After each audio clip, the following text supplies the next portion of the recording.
Channel, Britain's news channel. Join me, Patrick Christie's Monday to Friday, 3 till 6. We tackle the day's news agenda like you've never seen before. It's high tempo, high octane, the most controversial topics and the best guests. You will not be able to take your eyes and ears off it. I'm not afraid to ask the questions that you really want answered. 3 till 6 p.m, Monday to Friday on GB News, the People's Channel, Britain's news channel. People in Britain, they love free speech, but they also love fair play. I don't care if I'm speaking somebody from a trade union, from the Labour Party, somebody from the SNP. And I think the viewers like to see that actually we can challenge one another, but in a positive way. We think we ask the questions that people want to ask, and often we ask the questions that we wanted to ask in Parliament but never got the chance to ask. So join us every Saturday, 10 a.m. till noon on GB News, Britain's news channel.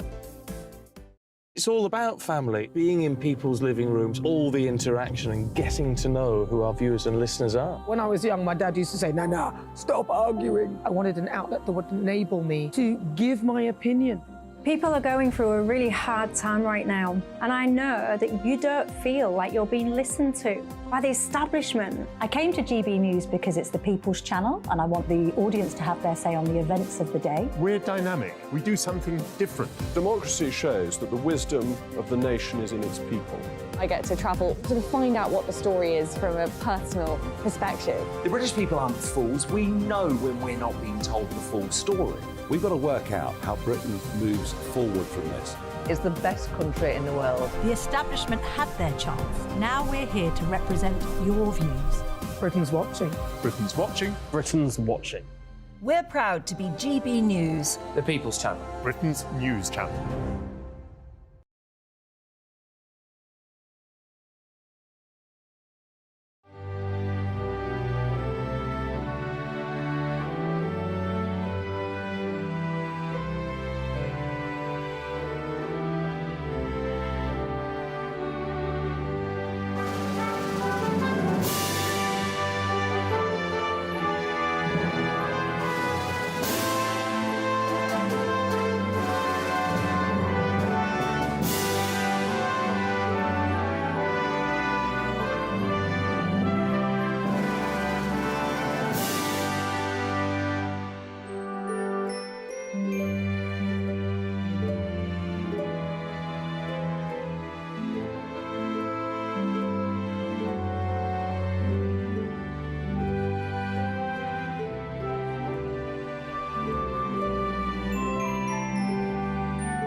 Good morning, 6 o'clock on Monday the 14th of August. Today, according to leaked documents, the migrant crisis could last up to 5 years. That's as witnesses claim gunfire and clashes were heard hours before a small boat sank attempting to cross the channel, killing at least 6 asylum seekers.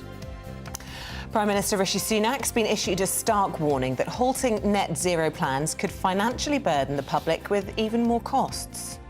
How can we fix the labour shortage? Now, according to reports, the government's planning to create short-term work visas for under-30s to plug the gaps. But shouldn't we just be encouraging Britons to fill the vacancies? Yeah, morning. And in sport, well, the Premier League has returned. Harry Kane wants to win everything. Well, of course he does now. And as far as rugby's concerned, well, the World Cup is not just around the corner, and England captain Owen Farrell could well be banned for 6 games. And what's the weather doing today? We'll have your latest forecast. Hello there. A Met Office rain warning in force across parts of England and Wales today as low pressure continues to dominate our weather. Find out all the details coming up soon. Morning to you. I'm Stephen Dixon. I'm Isabel Webster, and you're tuned in to Breakfast on GB News.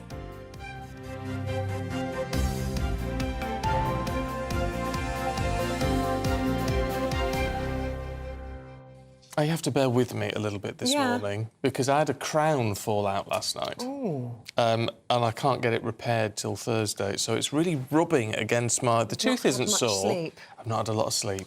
But it's really rubbing against my gum because, you know, when they shave them down, they do little sharp edges, don't they? Does your tongue keep giving it a feel? Just can't keep it away? That was the one handy bit of advice from the dentist last night. Don't let your tongue touch it.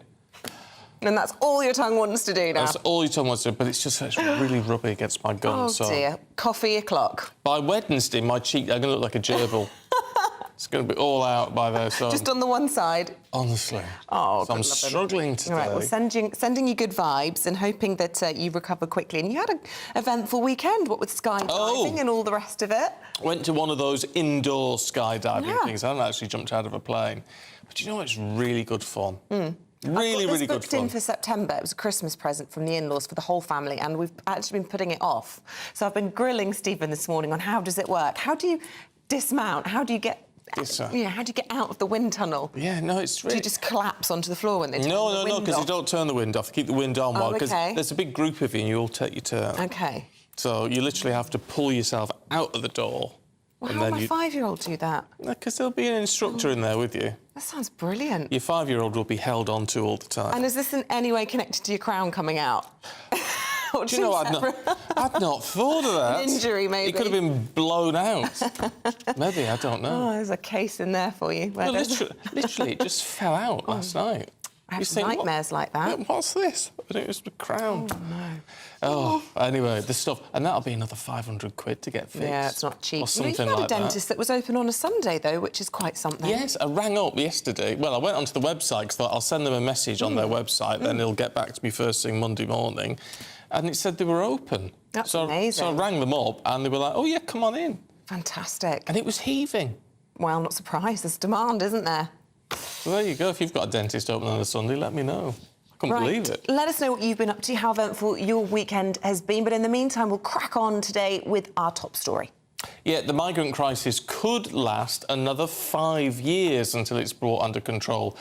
That's according to a leaked government document. The memo shows that civil servants are planning mass accommodation sites until 2028, making perhaps a mockery of the government's pledge to stop the boats. Well, all of this comes after 6 migrants died trying to cross the channel after a dinghy sank over the weekend, with witnesses claiming that they heard gunshots near Dunkirk as migrants were clashing with people smugglers who continued to send more boats across just hours after the tragic incident. Well, of course, all this means pressure's now growing on Rishi Sunak, because on top of all of this, the 39 migrants who had gone onto the Bibi Stockholm barge were taken off it because of contaminated water supply concerns. Well, let's speak now to Susan Phoenix, who is a campaigner from Say No to the Barge. Joins us from Portland, where, as we know, the Bibi Stockholm barge is based. And a very good morning to you. And look, as we've just outlined, what a fraught area this is for the Home Office, for us taxpayers, for you residents down in Portland as well, not to even mention the people trying to cross the channel. What are your feelings this morning as we know that the Bibi Stockholm remains on your doorstep but is empty at the moment? Well, I think we're running out of adjectives, don't you? Farcical. It's just been a disaster from the beginning, hasn't it? There's been poor planning and preparation, and that, of course, leads to poor performance. There is a military term for that I'm not allowed to say on here, but it's got lots of P's in it. It's been a naive rush and also a hush, because they're playing with billions of our money, but we don't know. There is no freedom of information on this whole. So we know a lot of people have already got wealthy on this, and at the bottom of it all are those poor migrants being put in one cupboard, out of another cupboard, and the people of Portland who are very concerned. You're talking about a dentist on a Sunday. We can't get a dentist for God knows how long. So, you know, it's that kind of putting life into perspective. It's been... They're playing with money, our money, like a game of Monopoly, and all of the while the local people are using food banks, and they're being insulted by the fact £3,000 is being used per head on that barge, which must be much more now because they weren't able to fill it because people said they were not coming on. And then to find the government haven't listened to their own advisors, the experts in the field. They knew, or the experts knew, that there was a problem with the water supply. They also knew they had someone with TB who a doctor out in the field had said it's not suitable to move him. And they were saying, oh, just get him on. So it's playing with people's lives it's really getting a crisis time, isn't it? I mean, the reality of this, Susan, I mean, obviously you're looking at this one particular issue, but the reality is that the government is planning, and you can understand why, to have more things like this, more mass sites over the next 5 years. You know, there is no instant solution to this. Well, as I heard that 5 years, I thought it's very unlikely I'll still be around in 5 years, but these people will still be, and people will still be suffering. There is an instant thing that somebody could be doing. Somebody could be taking control, getting rid of their slopey shoulders. It's always everyone else's fault. At the bottom of this now, we have, or at the top, I suppose, we have the Home Office, we have the CTM who run the boats, we have the American company, somebody in Klang, and we have local port. And they're all pushing these balls between each other, and nobody's taking responsibility. We've been discussing this locally. If they would use this 39, this group now that are off, and process them, they at least deserve to be processed, and use that as a test case for how they're going to do the rest of the country. Surely we have enough expertise in our country, and if not, we can train it up to make assessors who know how to do the job and make it work. Assess. You stay, you go. You stay, you go. It doesn't sound like rocket science if someone's doing the job and taking responsibility, does it? Yeah. It certainly doesn't sound like rocket science. There are huge problems, though. And I know that you are opposed to the idea of barges, regardless of whether they're on your doorstep or not. And yet ministers over the weekend saying they want to see, 3 to 5 more between now and the next election. And the Labour Party saying, well, actually, we wouldn't row back on anything that's already in place. So they would be fine with these barges as well, because all of it saves money for the taxpayer. So they're here to stay, and they're saving money for the taxpayer. So do you see the advantages from that point of view?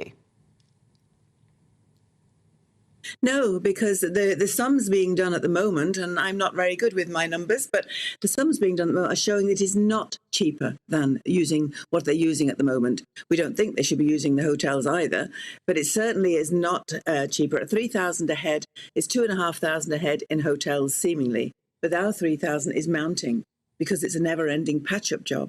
So somebody somewhere in those higher echelons are not doing their sums properly.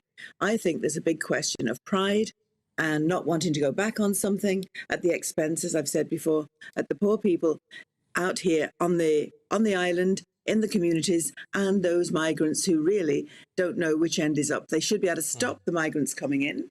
And that's been prophesied in many ways that can be done with some more strength of character from who's making the decisions. It's a difficult one, I know, but it's not insurmountable, and it has to stop. Well, but this is the issue, isn't it? It is difficult. I mean, you were saying a minute ago, it's not rocket science. You know, you assess these people, you stay, you go, you stay, you go. Now, the problem with that is the ones you say you go to, then you've got the lawyers jumping on board, and that is proving a second obstacle. Do you think, when we look at, there's all this talk about the European Committee on Human Rights, should we be looking at our membership of that and as to whether actually we can create our own rules which would make it easier to deport people? Well, many other countries create their rules, don't they? I don't know why we seem to have become, instead of the wonderful nation we were when I was a little girl, 3/4 of a century ago, we seem to become that, oh, I wonder what we should, maybe we should ask somebody, well, maybe we shouldn't upset anybody. Well, sometimes you do have to upset people, as we know, to do the right thing for everyone. And these guys must be at the end of their tether too, because they don't know what's happening to them. And I've said before, they were given this shiny carrot of, well, you can stay here and you'll have this wonderful land of milk and honey. And the next minute, well, we'll just stick you somewhere till we decide what we're going to do with you. So all of those decisions need to be reviewed. And there's nothing wrong with positions of power saying, hey, we've got this wrong. Let's have a total rethink. Not, oh, they don't like the barge, so let's get them a whole load more. Someone somewhere is protecting reputations, and that's all I can see at the moment. Nobody is saying we need to rethink it. OK, Susan Phoenix from Stop the Barge, or Say No to the Barge. Good to get your thoughts this morning. Thanks very much indeed for joining us. And at home, if you are listening to this and want to let us know your views on all this, whether we should be leaving the ECHR, whether we need more safe and legal routes, or indeed any, because, of course, we saw these drownings over the weekend, and they were all people fleeing from Afghanistan, where, of course, we know the Taliban are running riot there. What is the answer to this problem? And do you agree with what Susan was saying? Do we need to stop these barges? You see, the thing is, she made some very reasonable points in a very reasonable way. And that's what's got to be listened to. Now, it's not to say you have to agree with her. It's not to say the government or the Labour Party or anybody else has to agree with what she's saying, but they're reasonable points. So it's all got to be considered, hasn't it? It does seem like there's a lack of joined-up thinking in some of this. But I mean, your thoughts on that would be very welcome this morning. Now, consumers may be burdened with extra costs if progress towards net zero is halted. Prime Minister Rishi Sunak's been warned by the Association for Decentralised Energy to go further and faster in achieving green targets. Well, it follows a major backlash that Number 10 has had from cross-party MPs, environmental groups and scientists after confirming government support for 100 new licences for oil and gas extraction in the North Sea. Let's talk to Jeremy Nicholson, who's Corporate Affairs Officer at the Alpha Energy Group. Good to see you this morning. Should we be continuing with a push towards net zero? We should certainly move in that direction, but I'm slightly concerned about this word faster. Why? Because the costs are mounting up for consumers.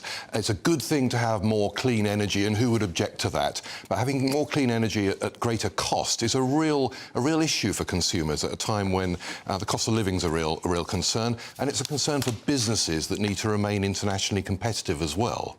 And yet the advice to the Prime Minister is that halting this progress would actually be more costly, and you wouldn't disagree with that? I think there's elements of truth in that. I do slightly agree. There are things we can be doing that are going to keep costs down for consumers, and they're good for the environmental agenda too. Such as? Working on energy efficiency, there's a lot more we can do there, both in domestic properties and in businesses. And also, you know, time of use tariffs for voluntarily reducing demand at times when the prices are high, and perhaps using more power when the prices are lower. That can help lower costs for all consumers. So those sort of things and the cheaper renewable options are certainly something we should be pressing ahead with. I mean, part of the problem, it would seem to me, with the green energy agenda, as we're told, is we keep being told it's cheaper. But then you have people who are on entirely green energy companies whose bills aren't any cheaper. So the whole system doesn't seem to quite work. Indeed, and it's not quite as simple as some people might imagine. It's certainly true that the cost of generating from wind and solar can at times be cheaper than generating from gas. But of course, when the wind isn't blowing so hard and when the sun isn't shining, something has to fill the gap. And we need what's called firm dispatchable supply, we currently get from gas, to do that. And although gas prices have been going up, unfortunately, the cost of building new wind turbines and so on has been going up too, because the cost of the commodities, the steel, cement and everything else required to build them has been going up in parallel. So unfortunately, there's not a really cheap option out there. Big hot topic at the moment, of course, isn't it? And I was reading in the Mail on Sunday, they did lots of polling, not just about climate, they were talking about the Prime Minister's popularity and the like, but the pursuit of net zero was liked by more than half of people. The majority of people understand and are behind it, according to this survey by the Mail on Sunday. And more reports this morning about the numbers of people installing solar panels and heat pumps across the UK. 27,791 solar panels were installed in June alone. Extraordinary. Well, indeed, and after the surge in energy prices, particularly in gas last year, you can understand why there's interest, quite apart from the environmental concern. But you're right. Of course, you ask people, would you like more clean energy? Would you like a cleaner environment? Who's not going to say yes? If you ask people, would you like to pay more for it? You get a slightly different answer. And if you ask people if you'd like to pay a lot more from it, clearly the support for net zero is conditional on it being affordable, both for domestic consumers and keeping prices internationally competitive for business. Do we need to move away from looking at things like, I mean, not entirely, I don't mean entirely, but things like solar and wind, and just focus more on the nuclear option? I don't think it should be any one thing. It's sensible in energy policy to spread your risk and not put all your eggs in one basket. But you're right, solar and wind can only go so far, and politicians plucking arbitrary targets out of the air saying we need 30 gigawatts of offshore wind in the 2030s or whatever is not really a credible plan. We do need more nuclear in the mix, that's undoubtedly true. So it's not nuclear or renewables, it's both. But when you say politicians plucking these figures out the air, Is this not all being properly planned and thought through, do you think? I mean, are people just literally saying, well, that sounds quite good, but we don't know how we're going to achieve it? There's a big element of that, and we hear this with talk about when to phase out gas boilers and when to phase out sales of new internal combustion engine cars and so on. The government's Committee on Climate Change advised that the latter shouldn't be done before 2032, but the government had a rush of blood to the head and thought, well, maybe we'll make it 2030. And now, of course, we're having to reconsider that. So perhaps instead of plucking these targets out of the air, we need to be taking perhaps a little bit more market-based approach and working on getting the cost of these technologies down so that consumers want to buy them anyway. Yeah, it's keeping consumers on side in all of this, isn't it? Because, as you say, there's goodwill up until it hurts people's pockets, and we saw that very much in the by-election in Uxbridge, didn't we, where the Conservatives very much were opposed to the introduction of ULEZ there, and it became sort of a referendum on the ultra-low emission zone. We'll be talking about that, in fact, debating the ultra-low emission zone and its expansion later on in the programme. But I'm interested, I don't know if viewers at home can spot, actually, up close or tie. You've got pigs flying, I think. Well, maybe it's a covert message there. Pigs might fly. It could be true. Look, not everything that government does is irrational in this area, and moving towards cleaner power and diversifying our energy supplies, making ourselves less dependent on imported gas, all of those are very good things. My scepticism is about the approach we're taking. Perhaps if we let the markets help us a little bit more in keeping the costs down for consumers, that would be good for the environment and good for the economy. Just a quick one. Mother is the necessity of invention. Is that the phrase or something like that? Anyway, you talk about these deadlines and perhaps being unrealistic, but that does force change, doesn't it? It forces innovation. It does, and the net zero target, which one shouldn't forget, is 2050, is a long time away. It does concentrate the mind on where we would like to be, so that's probably not such a bad thing. It's the interim targets for 5 or 10 years' time which may not be deliverable, and I don't think they necessarily make things investable for renewable investors or others either. You need something a little bit more credible than that, I think. Yeah, OK. Jeremy, necessity is the mother of invention, not the other way around. Mother is, but I know what you mean. I'm having one of those mornings, Jeremy. No, you're doing just fine. Good to see you. Thank you very much indeed. I knew it was something like that. Yeah, I knew what you meant. Right, 6:18. It was all the right words, just not necessarily in the right order. Well, there you go. Let's bring you up to date with the rest of today's top stories. A Russian warship has fired warning shots at a cargo ship in the southwestern Black Sea. It's the first time that Russia has fired on a merchant shipping vessel beyond Ukraine since it left a landmark UN-brokered grain deal last month. Ukraine has described the attack as a clear violation of the international law of the sea. The search for victims of the wildfires in Hawaii continues, but questions are being asked about the state's response. At least 93 people have died on the island of Maui, but up to 1,000 more remain unaccounted for. Support centres have been set up across the island, providing respite and helping families reunite. Pubs in England and Wales will continue selling takeaway pints after the government decided to keep COVID licensing rules for another 18 months. They were due to expire on the 30th of September, but the PM has stepped in to extend the policy, hoping, he says, to make the hospitality sector boost its sales.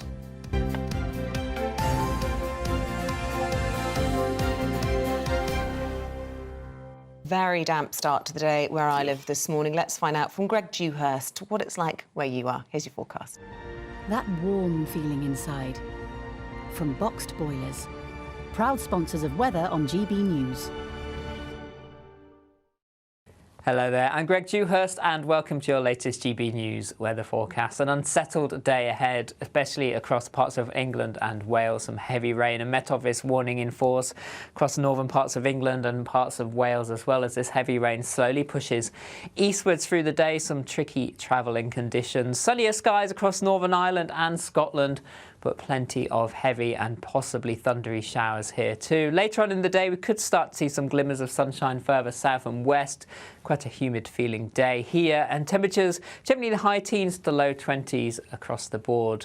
The wind's picking up as well across the far east of the UK as we head through into the latter part of the afternoon, evening time, as this low pressure slowly moves away, and then overnight we'll start to see it calm down. Plenty of clear spells developing. Still a few showers across the north and the west, but generally a quiet night to come. And temperatures generally around 13 to 15 Celsius to take us into Tuesday morning. So there will be some low cloud, mist and murk initially, a few showers in 1-2 spots too, but plenty of sunshine. And as we head through the day, the shower clouds will bubble up. Winds generally staying light for all, just a little bit breezy across the far northeast of Scotland. As the showers develop, 1 or 2 of them could be heavy in places, but lots of places staying dry, and temperatures again reaching into the low 20s, starting to turn drier as we head towards midweek. That warm feeling inside. From boxed boilers. Proud sponsors of weather on GB News.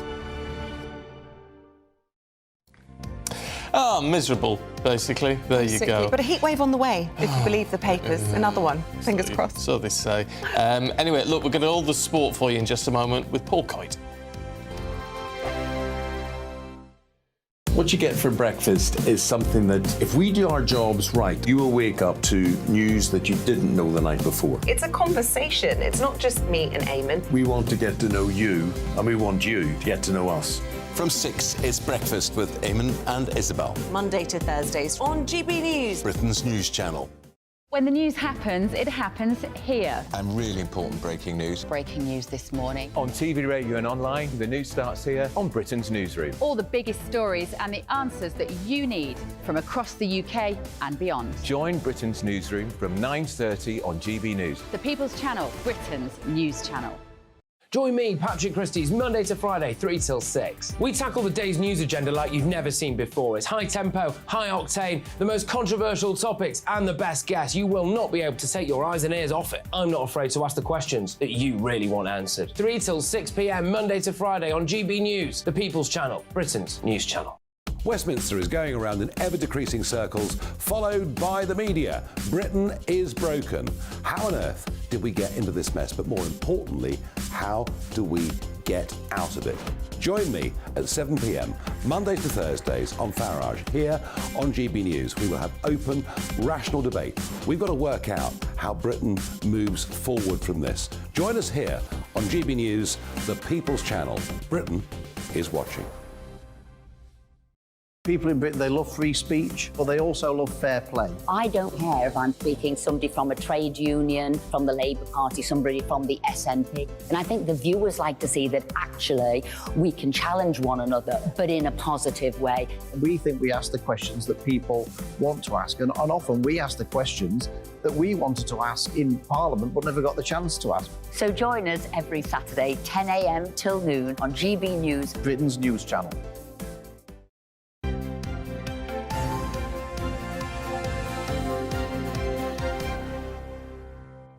It's 6:24, still to come for you this morning. How can we fix the labour shortage? Well, according to reports, the government is considering planning a short-term visa suggestion for those under 30 to plug those gaps. But should we be encouraging Britons instead to fill up the vacancies? We'll be debating that.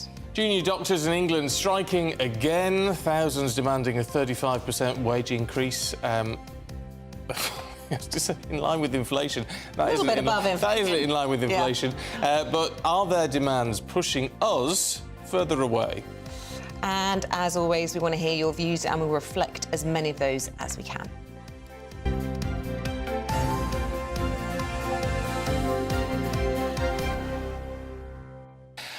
But Paul Coyte is here with all the sport. Good morning. Good morning. How are you? Well, how is well, I'm doing very well, thank you very much. As long as I only talk out of one side of my mouth. OK, because I thought they were going to put lots of words in with S's in, like slippery sausages. I remember I worked for I worked for a radio station years ago, and there was a newsreader there, and I think had problems with the S. So the people that were writing the scripts just put seriously. Really? Everything That's began with an S. Unkind. So yeah. Oh, perfect. So anyway, I hope you're OK. Well, let's talk about serious money. Is it serious? Serious money.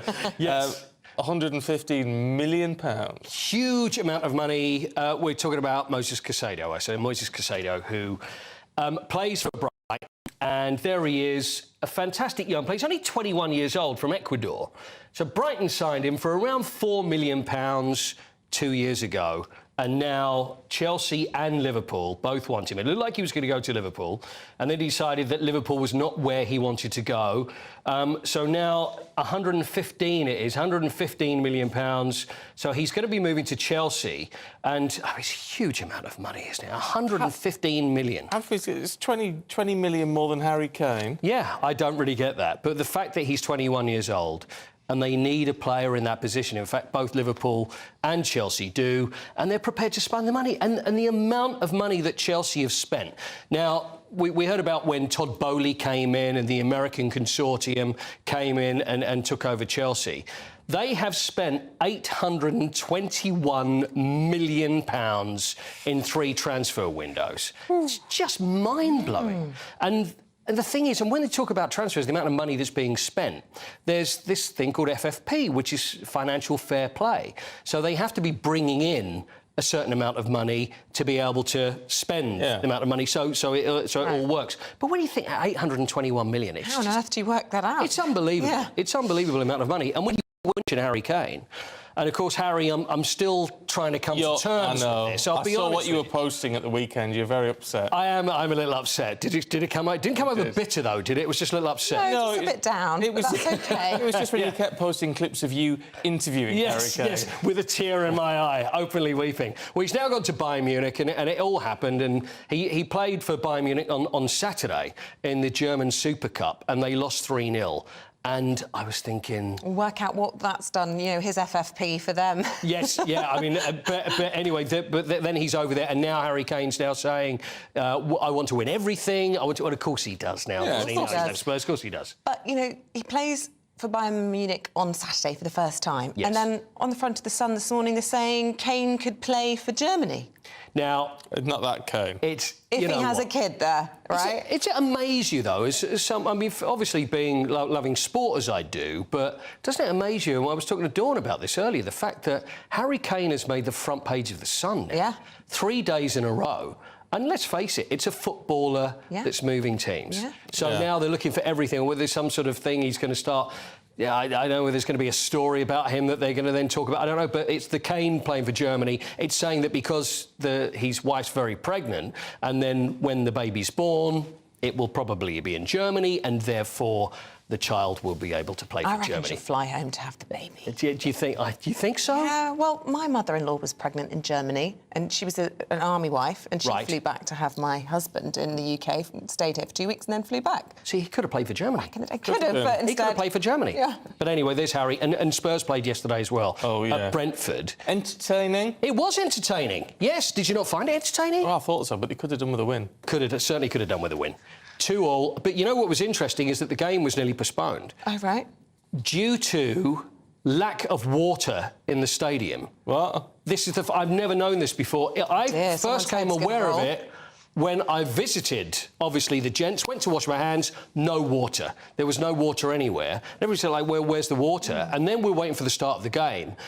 Didn't kick off, 6 minutes on. So apparently it was because of the lack of water in the stadium, and then you get to safety issues because obviously you need water. Should there be a fire or anything like that? And so it was nearly postponed because there was no water in the stadium. There's actually a museum right next to the stadium, which is the London Museum of Water and Steam. The irony is unbelievable, isn't it? I've been there many times with the kids. There's a little train that goes round, but yeah, how funny. What a thrill. Well, they've run out of... Museum of Water. And steam. No, yes, steam. They've got water going back over 100 years. Well, not in the stadium, they don't. Look at this filthy water. Yeah, you think they could have gone next door for that. But anyway, so Spurs, it was Brentford 2, Spurs 2, and Ange Postecoglou, the new Spurs manager, and it was his first game.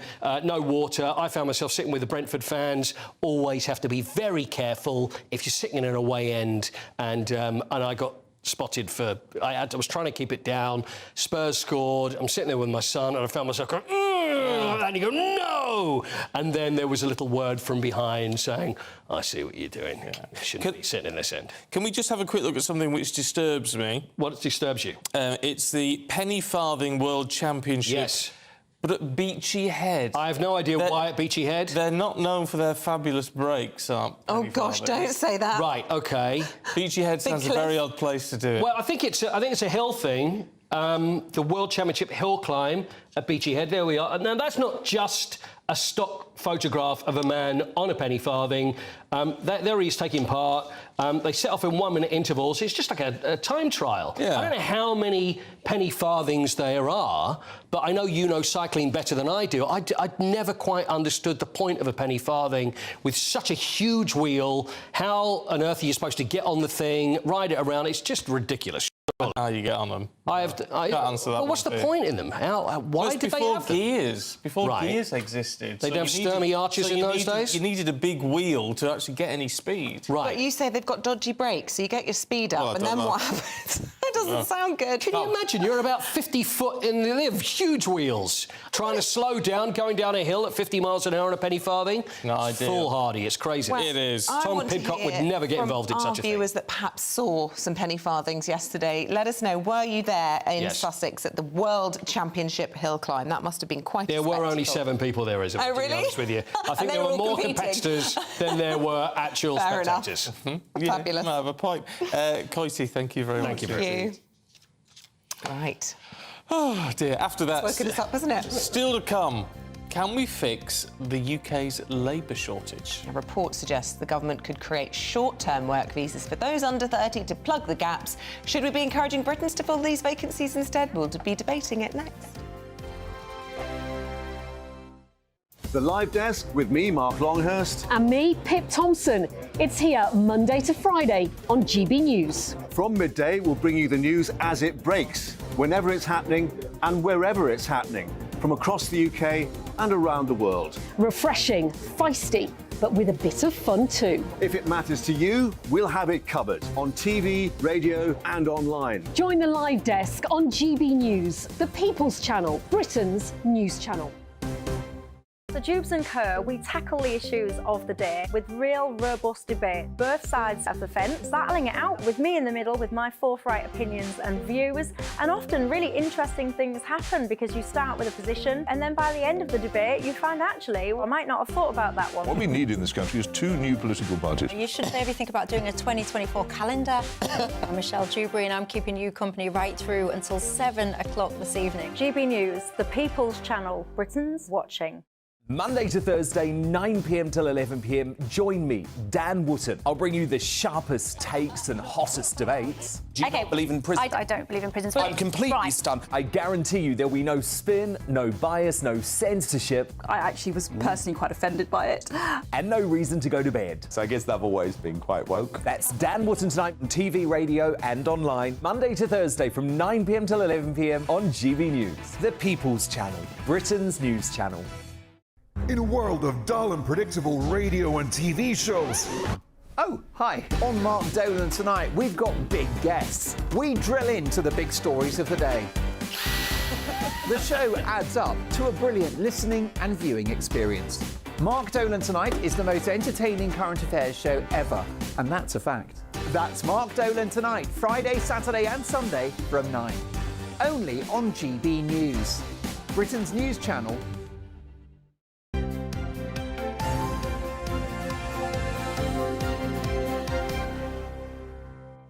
Welcome back at 6:34. Let's bring you up to date with this morning's front pages of the newspapers. Well, The Times leads with gunfire and clashes involving migrants breaking out in the hours before a small boat sank in the Channel on Saturday, killing 6. The Telegraph draws attention to leading children's charities taking issue with delays in examining the pandemic's impact on Britain's young people. In The Guardian, we're told that lower-income pupils are expected to be hit hardest by grade deflation. The Mail reveals that soaring numbers of patients from Wales are seeking hospital care in England to escape longer waits under the Labour-run Welsh NHS. And finally, baby in Hull's tent terror. That's the Mirror's headline.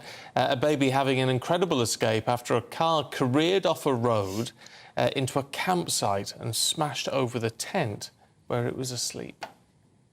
Well, joining us to take us through the papers in more detail this morning is the broadcaster and former editor of the Daily Star, Dawn Neeson, alongside Olympian Chris Akabusi. A very warm welcome to both of you. Good morning. Where shall we start? Dawn, let's go, shall we, to this crash? Because, we'll go to the We'll start with the front page of the Times. It's Monday, Isabel. I thought we were going to the tent, and in my head I got all into that. But actually, this is gunfire reports of witnesses saying they heard gunfire during this incident in which 6 people died over the weekend. Really shocking. It's the ongoing horror of everything that happened this weekend, basically. As we know, 6 people died, 5 taken to hospital, 2 are still missing. Obviously, it's not going to be a happy ending for the migrants that were in that sinking boat 5 miles off the French coast that we had to go and rescue. Anyway, why did we? I mean, they were in French territorial waters. Why is the RNLI heading there to rescue them? Because the French just didn't get there in time, even though they were only 5 miles away and we were, what, 17 miles away. But in any case, it's a blame game. But this story is shots fired in migrant clash before the vessel sank. There's a huge migrant camp at a place called Grand Cinque, I think, which is near Dunkirk, which is where many of the migrants are gathering to make the crossing over now. There are a lot of Iraqis there and a lot of Kurds there, and Afghans there, rather, and Kurds there.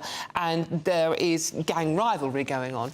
And this story has come from a 15-year-old lad who is an Afghan, and he was telling the story of what it was like that night before this tragedy happened. And evidently there was gunfire, there were fighting between the Kurds and the Afghans in the camp, and this poor little lad went and hid.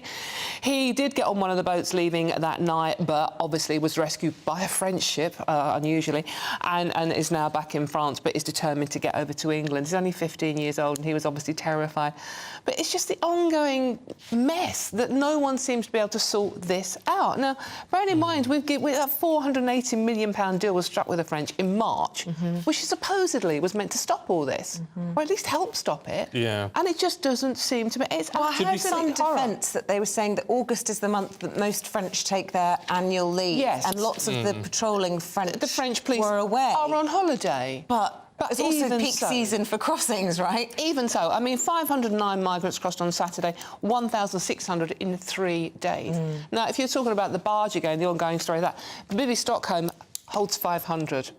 I mean, it's a drop in the ocean, isn't it? It's just a horror show from start to finish. Chris, can we have a look at the Mirror and this this tent terror, as they're calling it? Because this is an extraordinary. I mean, thankfully, with a sort of happy ending. Yeah. But it's extraordinary. Well, we said happy ending. There's 9 injured and some of them got life-changing injuries, apparently. But for the baby in question and that family, definitely a happy ending. And luckily, I mean, the baby itself was very lucky. It was in its cot when the car crashed into the cot. Oh, sorry, the tent. The cot saved the baby. That is very much a happy ending. And happenstance, and it's chance, a random chance factor for the baby's survival. Other people around could hear the skid, the crash, the rolling, and people saying that they're traumatised by the whole experience. But fortunately, on the campsite, on their holidays, were a couple of surgeons who were able to deliver first aid and keep everybody happy and operating in a fashion that minimised some of the... Gosh, what a bit of luck for rural Pembrokeshire, because, you know, presumably the kind of response that you get from emergency services out there is a bit longer to get to a campsite like that. Yeah, I believe there were some off-duty firefighters as well, and they were able to lift the vehicle off some of the injured. Right. Can you imagine, if you're in this kind of tragedy, to have surgeons off-duty and off-duty firefighters? Yeah. I mean, you say some people had life-changing injuries. They could have presumably lost their lives in different circumstances. No, absolutely. And, you know, as I said, on holiday, going to sleep, the last thing you're expecting is this sort of trauma to... Camping near by the side of a road, though, is what I don't understand. They are quite often, aren't they, those campsites? Yes. I don't know why. Yeah, they are. I mean, round where we live, I mean, Stoke Hammond is a lovely campsite, but it's, well, by the main road that goes into Stoke Hammond, you know, so you could, in theory, crash into that as well. Gosh, honestly. I think the reason is because a lot of people arrive in small tourers, so they have to be near roads so you can pull on in your little camper van and things, but... Yeah, horrible story. It's awful, awful story. Thankfully, that baby survived. Yeah, it's a miracle, frankly. Dawn, should we look at A-level results day? It's coming on Thursday. We had a couple of years of grade inflation as a result of COVID, and the big bubble had to burst at some point. Exactly. And we're expecting a bit of grade deflation on Thursday. What's the Guardian's take? Yeah, absolutely. I still have nightmares about my A-levels. Yeah, so it was do I. back in the dark ages. Yeah. Oh, you lucky you did them. I was in the army. You're already busy get out. Yeah. Well, you probably still have nightmares about that, to be honest with you, as well. But yeah, so, you know, thoughts with everyone anxiously waiting for the results on Thursday. But this is the story, as you say, during the pandemic, teachers were marking A-level results and grades were somewhat inflated. There was one school where 90% of students got A or A stars. I mean, because it was marked by their by their teachers. It was a private school, to be fair. But this is the story that basically we're going back to pre-pandemic marking now, so the grades are expected to be down. And it's so unfair on kids out there. They're thinking, well, I worked really hard. It's not unfair on kids out there. Well, it's not if they're getting realistic grades. They're getting realistic grades, but then, you know, go through life comparing it to the COVID years when they were inflated, and I do feel a bit sorry for kids involved. But does it matter? Does it help? I mean, to be honest, it's what I always think with this sort of thing. When it comes to our ongoing lives, no one ever asked me what I got for GCSE or for A-level, or even what degree I got. But nobody knows what doors might have closed to you if you hadn't have got the university place. And then it does matter when you're applying for university, obviously, that's the problem. But this story is actually, in true Guardian style, is the fact that lower income pupils are expected to be hardest hit by this, purely because the government set up a social mobility foundation to help students catch up with the learning they'd missed out on during the pandemic. And children from lower income families missed out on this. They just somehow fell through the gaps again. So they haven't had the help that... Stephen, stop putting that face at me. They haven't had the help that some of the more affluent families have had. So it's saying that, once again, the poorer children who suffered horribly during the pandemic, trying to study in poor conditions, in cramped houses, without laptops and Wi-Fi, etc., are once again going to suffer. But as I said, you know, good luck to everyone. I mean, most kids have worked very hard. But as you point out, Stephen, no one's ever asked me what I got for my A-level results, ever. That these are kids, young people, adults, that won't have sat GCSEs. So this is the first time they'll have sat formal examinations, because the GCSEs would have fallen during COVID time. So a lot of pressure, not only to be sitting your first exams, but then to be hearing your results are going to be marked more scrupulously. Actually, I was on holiday recently with a dear friend. He's a teacher, and he decided at the beginning of the school holidays to try and earn a bit of extra cash, and he volunteered. He was paid by one of the exam boards to mark papers. He did 2 weeks' work, and it actually worked out, because he's a very thorough and decent person, at about 100 hours work over 2 weeks, and he worked out that he was being paid £4 an hour. And we wonder why teachers are leaving the profession. He wanted a bit of extra cash because he's a hard-up teacher, and he ended up being paid £4 an hour marking A-levels. Yes, it's not great, is it? But if you're waiting for your A-level results, don't panic. Don't panic. It will all come out in the wash. Yeah, we all did very well, didn't we? Well, things were different. See, I got 3 Bs and a C, and that was one of the top scores in the sixth form. I got BBC, which is really hard to forget what you get, but no one's ever asked me. No, but you don't. But no one's. Now it's all A's, A+. If you don't get an A star, there's a night. There was only one girl in our sixth form, and it was a fairly average school, to be fair, who actually got an A. And we were all, oh my God, and she went to, I think, Cambridge or Oxford, whereas the rest of us probably didn't go to university, to be honest with you. But then is that a sign of how the grading and how tough it was actually to get an A? An A really meant something, you know, back in the day. Same with degree marking as well. No, don't come and excuse why you got 2-1. Did you get a 2-1? I did get 2-1, I got a 2-1. Yeah. Good. What did you get, Chris? Me neither. I got a gold. Me neither. Kick up the bottom and go join the army. Got 3 weeks of being on stag. Exactly, stag cheating, exactly. He just got a gold medal, so don't worry about the exams, Don't worry about that. OK. Are we being told go to... Oh, I'll tell you what, just quickly, Chris, because sticking with the A-levels, sociology is getting more popular. I did sociology, actually. Did you? A-level? Sociology and psychology, a downgrade of the STEMs and the classics.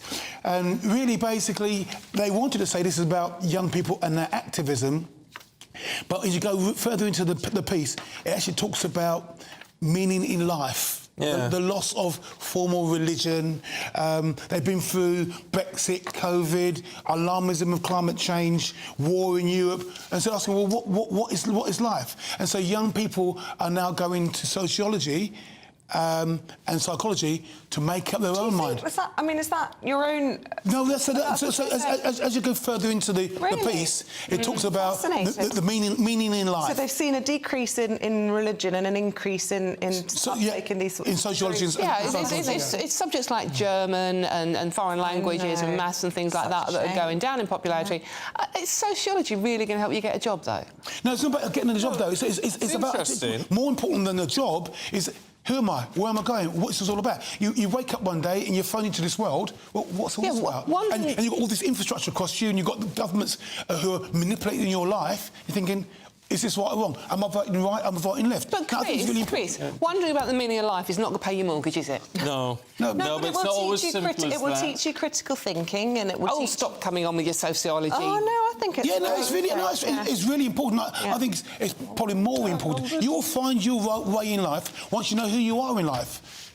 What's your worldview? Yeah.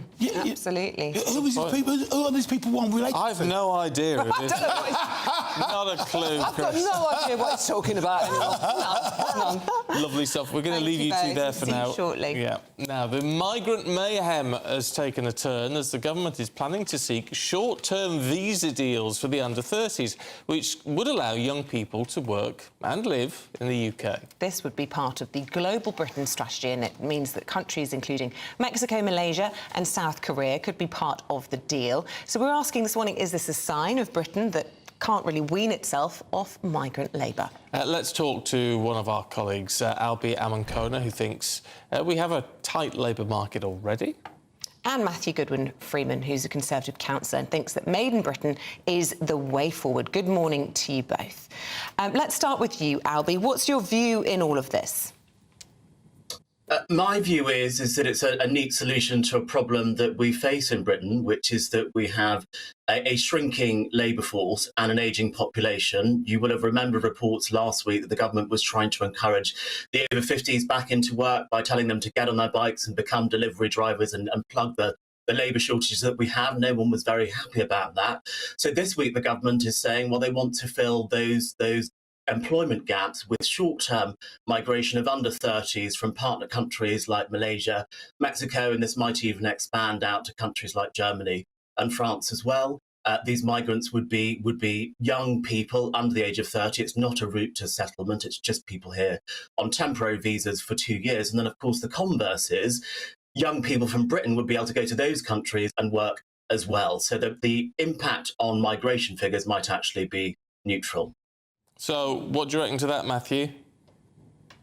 Well, I think it's good to see young people being considered by the government, but it's not our young people. You know, young people already work in hospitality, they work in bars, they work in cafes, they work as childminders. And those are all these things that the government's trying to fill with this. I mean, we have 1.55 million people claiming unemployment benefit on job seekers, and we have 1 million vacancies. I mean, the maths doesn't add up there. So instead of trying to look abroad at trying to fix our problems, why don't we look inwards? Why don't we look internally and see what we can do here? Because young people already in this country take up summer jobs, take up jobs filling these vacancies. So I don't see why we need to keep looking abroad. We can fix this problem ourselves. Well, Matthew, is it not because we've been trying to get British people to do a number of these jobs and they simply don't want to do them, whether that's fruit picking or whatever it might be? And there's all sorts of schemes that the government have been outlining, things like trying to give life coaching or management to people going back into work, or tax benefits for over 50, or as Albie was saying, trying to get over 50s onto their bikes for Deliveroo. It's not necessarily translating, and yet for the economy, we need these jobs filled. But the fact is, if you don't have a job, you aren't at the luxury to say, well, I don't want to do that. That's the point. If you're taking state benefits, you aren't at the luxury to say, oh, but I don't want to do that job. Oh, and I really don't want to do that. So I think I'll sit and wait. Thank you very much. You know, we've got 1.55 million people claiming unemployment benefits, and we've got 1 million vacancies. We could fix this problem overnight if we wanted to.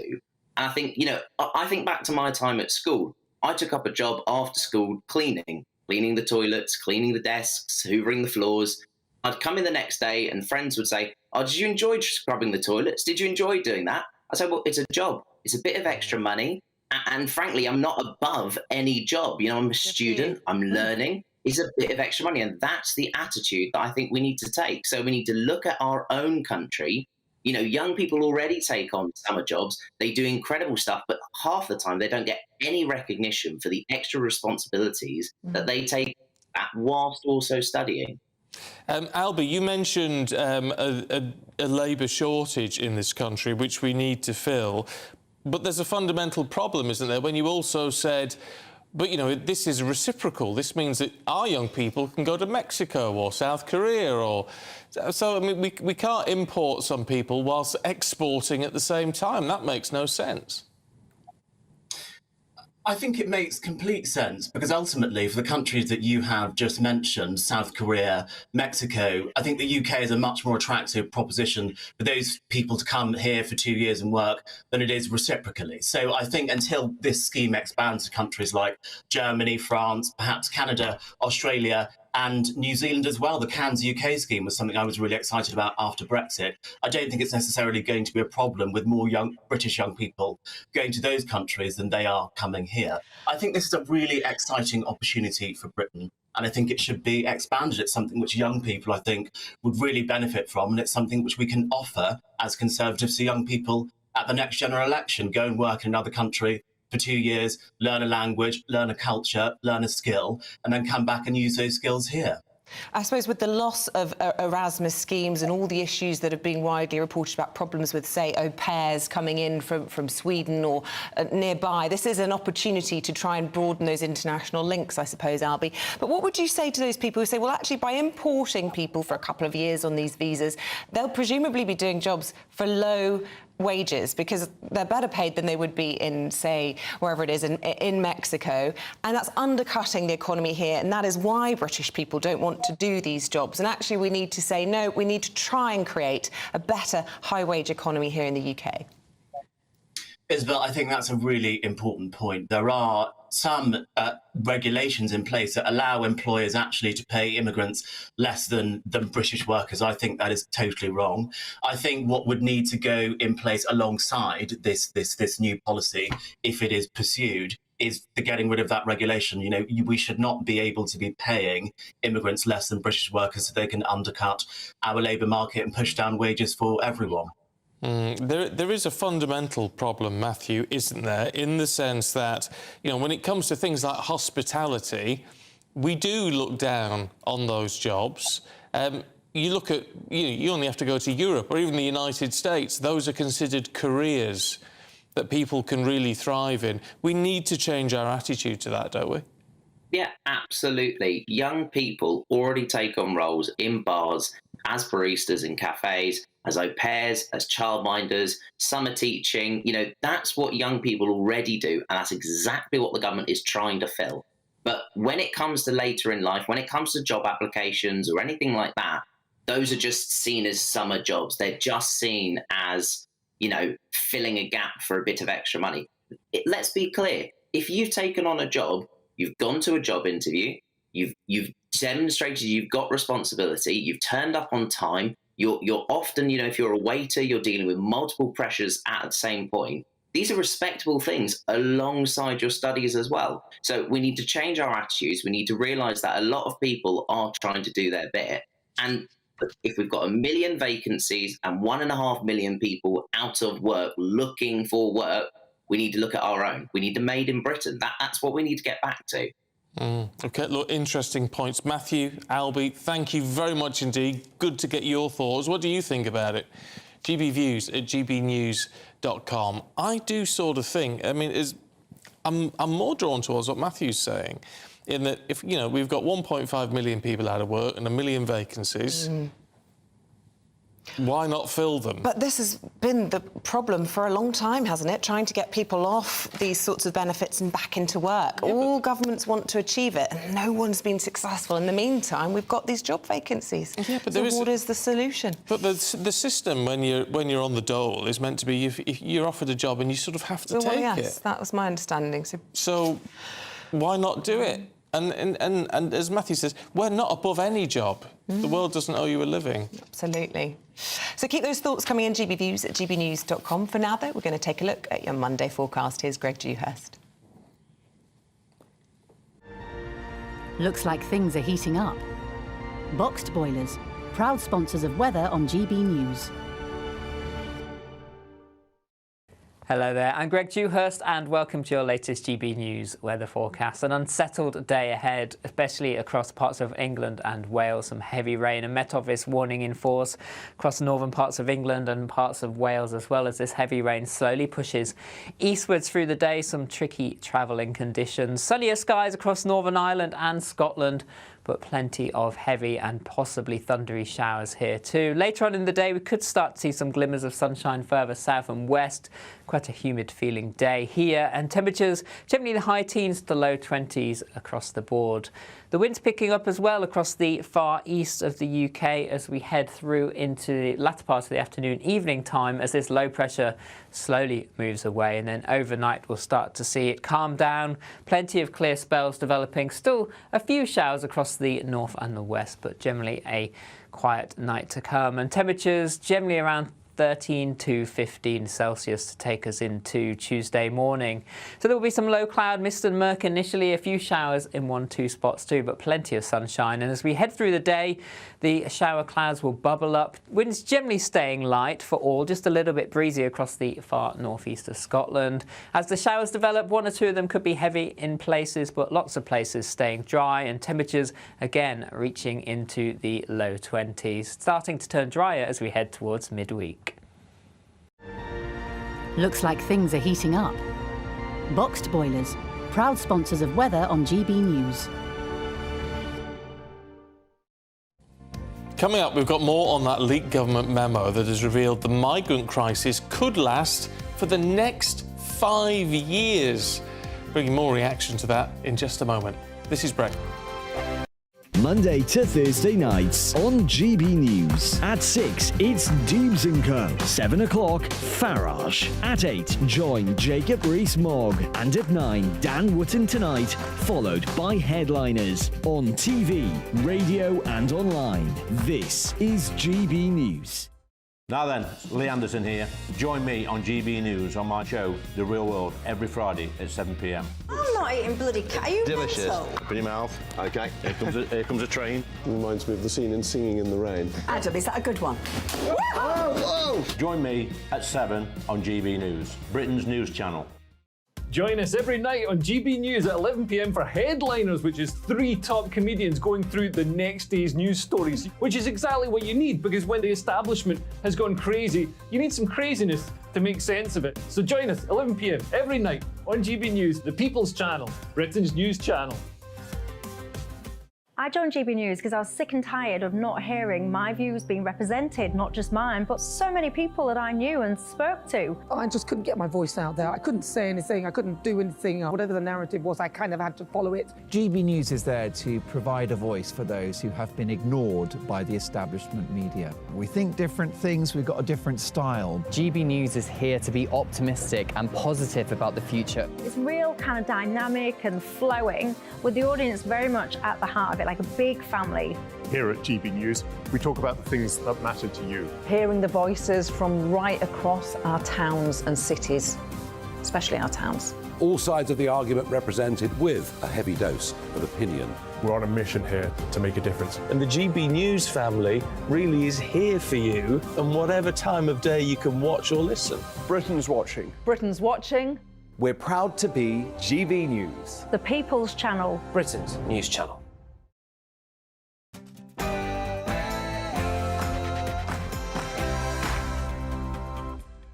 A very good morning to you. It's 7 o'clock on Monday, the 14th of August. Today, according to a government memo, the migrant crisis could last up to 5 years. That's as witnesses claim gunfire and clashes were heard hours before a small boat sank attempting to cross the channel, killing at least 6 asylum seekers. Junior doctors in England striking again, with thousands demanding a 35% wage increase. But are those demands pushing us further away from them? Elsewhere, is it time the London Mayor Sadiq Khan abandoned his controversial ULEZ policy? The Labour Party now at loggerheads after Sir Keir Starmer scrapped his commitment to rolling out these clean air zones across the country. It's an interesting one. Also, we've got the latest weather for you with Greg. Hello there. A Met Office rain warning in force across parts of England and Wales today as low pressure continues to dominate our weather. Find out all the details coming up soon. Well, welcome to the programme. I'm Isabel Webster. I'm Stephen Dixon. This is Breakfast on GB News.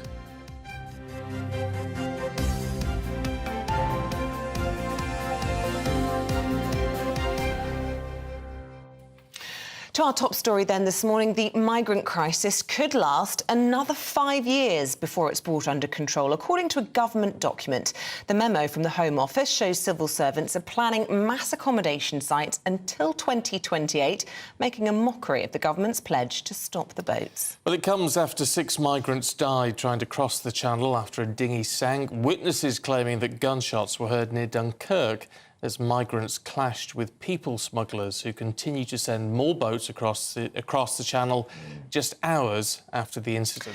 Well, inevitably, pressure is growing on the Prime Minister after all of the 39 migrants on the Bibby Stockholm barge were evacuated due to contaminated water supply concerns. Well, let's talk to a political commentator and former MEP Patrick O'Flynn, who's in the studio. Good morning. Good morning. Good morning. Look, well, whichever way you look at this, it's a total nightmare, isn't it? It seems to be falling apart on every single level. Yeah, you've got a plethora of different events. Obviously, this is the business end of the year for the crossings. They often actually peak in September or even October, but the seas sort of warmed up over the summer, such as we've had, and we can expect the volume of crossings to go up. Then you've had the gunfire, the camps, the deaths in the Channel, the Bibby Stockholm latest farcical twist. So the events are piling up, and it's an area where the government is simply not delivering. So you would expect, under those circumstances, that ministers would be really keen to move the agenda onto something else. And yet the really curious thing is that I think they're quite happy that the issue is in the news, even though they failed, because they pick up a widespread public view that they know the Labour Party is even worse, even softer, won't even try to solve this. But I tell you what, it might be they're happy that it's still on the agenda. If they tried to move the agenda, though, to something else, we'd be in uproar, wouldn't we? Because we'd be saying, well, you're focusing on something else when this initial problem that everyone has concerns about is being left alone. Well, I think it's certainly true that whether they want it on top of the agenda or not, it just is, because there's so much actual news around this phenomenon. But it's not quite as gloomy for the Conservative government as it might be, given the wholesale failure. And as you say, this memo looks at a 3 to 5 year challenge of really large-scale accommodation, which clearly means the expectation is that the sort of numbers we had last year, 45,000, we'll probably get pretty close to that this year, and then for year after year after year to come, which does, when you have a Prime Minister said, I will stop the boats, it doesn't look good. That's certainly true. It increases the pressure on this policy, the Rwanda policy, doesn't it, whether or not the Supreme Court permit it, because that is supposed to be the ultimate deterrent in all of this. But in this Home Office memo, they're also talking about further RAF bases being used, these mass housing sites, and indeed prisons to house asylum seekers. Now, I thought our prisons were full. Yes, I think there may be 1 or 2 disused facilities around, but I think the government's been chucking out so much on this that it's very hard to discern what's real and what's pretend, and what's just like the idea of these pushbacks in the Channel suddenly appeared on the front of one of our papers of record at the end of last week. Well, I think everyone in Whitehall and Westminster kind of knows it won't work in the busiest shipping lane where you've got overloaded inflatables. That the idea, Priti Patel was talking about this 3 years ago. that's not going to happen. And it sounds like the idea of the Ascension Island reception centre isn't seriously being progressed, but again, it made a nice headline. So the government does have to be very careful that it doesn't build up so much cynicism among the electorate that the sort of Tory-leaning vote is so disgusted it just won't come out to vote for them. Yeah, but the issue actually with all of this is that no matter what little schemes come up, whether it's a barge, whether it's stopping the boats, whether it's the Ascension Islands, whatever it is, you've got to process the people faster. In a way, if you can process the people faster, it almost doesn't matter how many cross the channel, as long as you get them processed and then sorted out. Well, that's where we're failing. It depends what you think the problem is. If you think stop the boats literally only means stop the boats and you don't mind people coming in via other ways... I'm not saying it's ideal, but I'm saying if you can get people processed and out of the system, then you've solved half the problem, more than half. I don't think most of the public would feel you had. I think they would feel all you've done is you've made it easier for irregular migrants to come, and you've thrown out a new pull factor,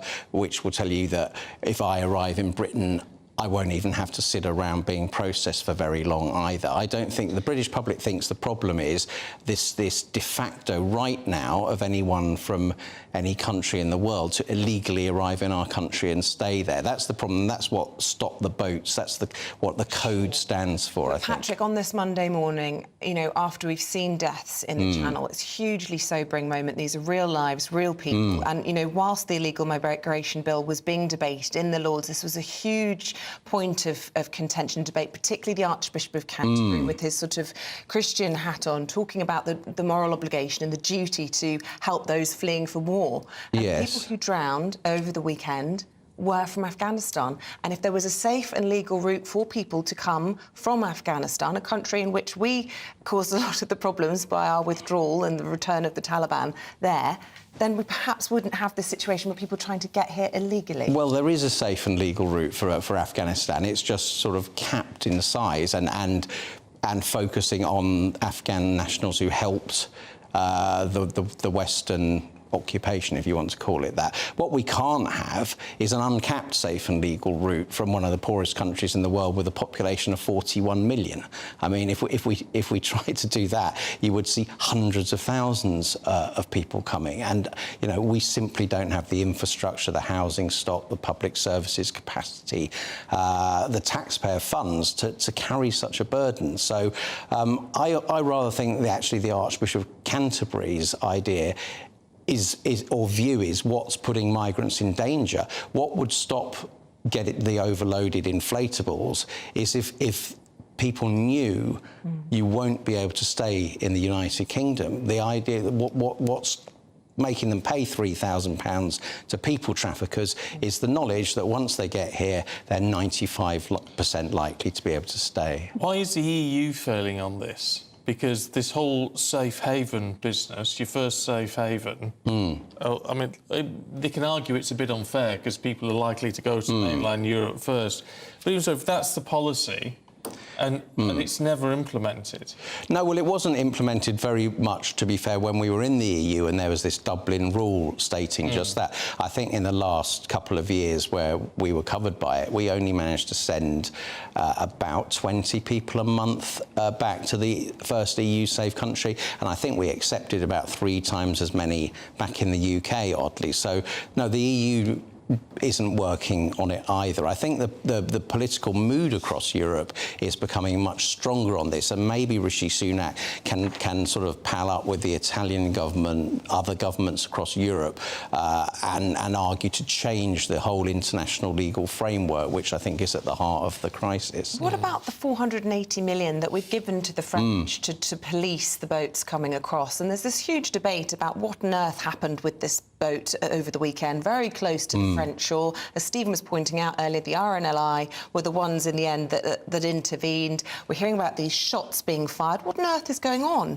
the French border there? Well, I think the money to the French is a complete waste of money, because if you think about it logically, France could end this in a week not by patrols of beaches, not by puncturing the boats, but simply by saying to the United Kingdom government, we will accept back any migrants you pick up mid-channel. If they did that, there would be no incentive for people to gather at Sangatte and Calais, no incentive to pay a people trafficker. The French to do that. The French won't do it. So why are we paying them money when actually they have the ability to solve the crisis and won't? They're not acting in good faith. It's got to be argued, although the figures haven't been very good recently, since this new scheme was implemented with the French, they reckon that they have intercepted 50% of those trying to cross the Channel. It's not as if they haven't done anything.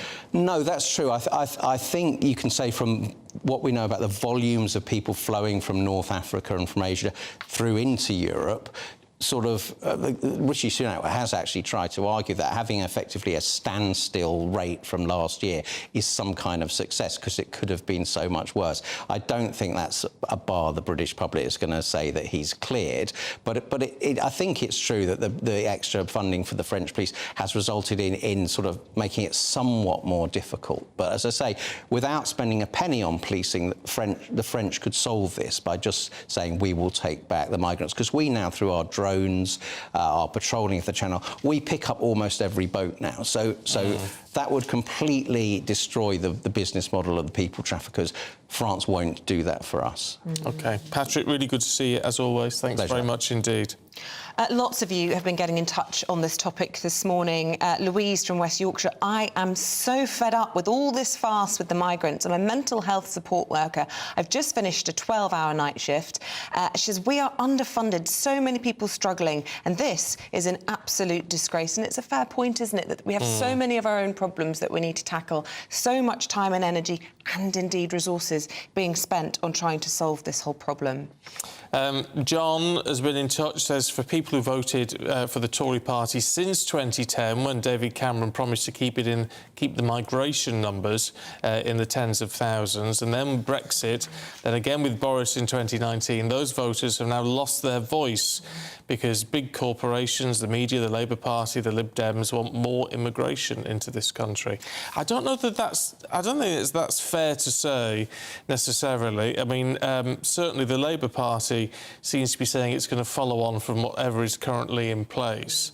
Talking to the Lib Dems last week, and they're being very careful how they word things around migration at the moment. So I don't know if it's quite a fair assessment, but I think you're quite right, John, in saying a lot of things were promised and haven't been delivered. I just want to read this final point because apparently lots of people are emailing with this same point. Andy from Dorset. I listened to Alexander Downer yesterday on the Camilla Tominey show. Now, he's the former Foreign Affairs Minister for Australia. That man had all the answers to the crisis. He should be employed by the government, and lots of people seem to be agreeing to that this morning. Yeah, because there's always the argument, isn't there, that Australia turned back to the boats. They were different sort of boats. Crisis, this is the thing. They were obviously much, much bigger boats travelling over much bigger stretches of water, so they could be sort of safely turned back. We don't have quite that option in the Channel, but still, I'm sure he's got a lot that could be listened to by the government. Keep your thoughts coming through. Now, health bosses have warned that the NHS can't take any more disruption amid the 4 days of strike action staged again by junior doctors. Well, services, as we all know, are at tipping point, and NHS providers are worried that the cost of covering the industrial action will reach an estimated £1 billion, as well as leading to thousands more postponed treatments for patients. Well, this is the final day of this round of strikes, but how much support do junior doctors actually have now? Anna Riley reports. It's the 5th time junior doctors have walked out of the wards this year. Their union, the British Medical Association, have refused to accept the government's final offer of a 6% pay rise and instead want a 35% uplift. But doctors on the picket line at Leeds General Infirmary and across England are also fighting for improvements in the NHS. We're here making a stance because it is imperative that we save our NHS. Each and every one of my colleagues here on the picket lines as well as at work have already considered an exit strategy if this dispute is not settled. They're looking at other countries, they're looking at other professions altogether. This is how desperate we are. It is heartbreaking that patients actually end up coming in as an emergency operation when they could have had a safer, better outcome operation on an elective list. And this is the result of the pressures and the massive pay cuts and funding cuts that the government have forced upon the NHS. Industrial action has led to 835,000 postponed appointments, and this is adding to the hospital backlog that topped 7.6 million for the first time at the end of June. This means nearly 1 in 7 people like Anastasia Tempest are on a hospital waiting list. I've actually got a serious gastroenterology problem and it affects my nerves. I've been on a waiting list for over 3 years, and I'm interested. This is a new thing. I'm interested in going private if the NHS will allow. Yes, I realise that the NHS on one level is successful, but on another level it's cracking. And here's what people in Yorkshire think to the ongoing junior doctor strike action. They've been let down by government after so long. They are due that money. They work damn hard and it's not recognised. I do support them striking, but I don't support the amount of money they're asking for. I think it's ridiculous compared to other pay deals. It's all about the money. You know, they're more interested about the money than other people's health. And I think that it's wrong. They're doing a fantastic job and they should be paid triple the amount than what they're getting paid now. The hospitals are full as it is, and, you know, there's no reason for the junior doctors to be on strike. The industrial action is due to end at 7 a.m. on Tuesday, with the BMA urging the government to get back to the negotiating table or face further strikes. Anna Riley, GB News.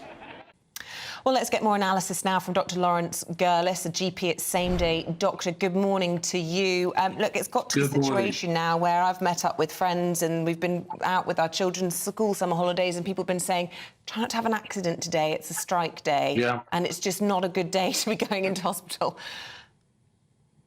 Yeah, people are very frightened and patients are being harmed. Look, in general terms, I support the junior doctors. Their pay is awful, their career structure is awful, they're bullied at work, the conditions are awful. But I don't think strikes look good. I think they look terrible. The idea of doctors chanting on picket lines, to me, it makes me feel very uncomfortable indeed. It's not a good look at all for doctors. And I don't think that the strikes are working. This is now 15 days of junior doctor strikes. And I think it's becoming counterproductive. I think the government are using it against them.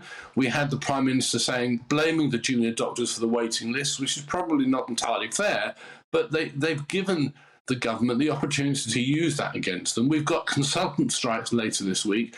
I just want to stop the whole strike thinking and move maybe, if they want more money, to a work to rule, cutting out administration, getting other people to do the admin, like discharge letters and so on, because I think that would be more effective and it could run long term. They could do that for months on end as long as they still look after the patients in the meantime. Yeah, but Dr. Gurlis, if you're saying that these doctors are underpaid, overworked and bullied in the workplace, I mean, working to rule isn't going to cut the mustard for them, is it?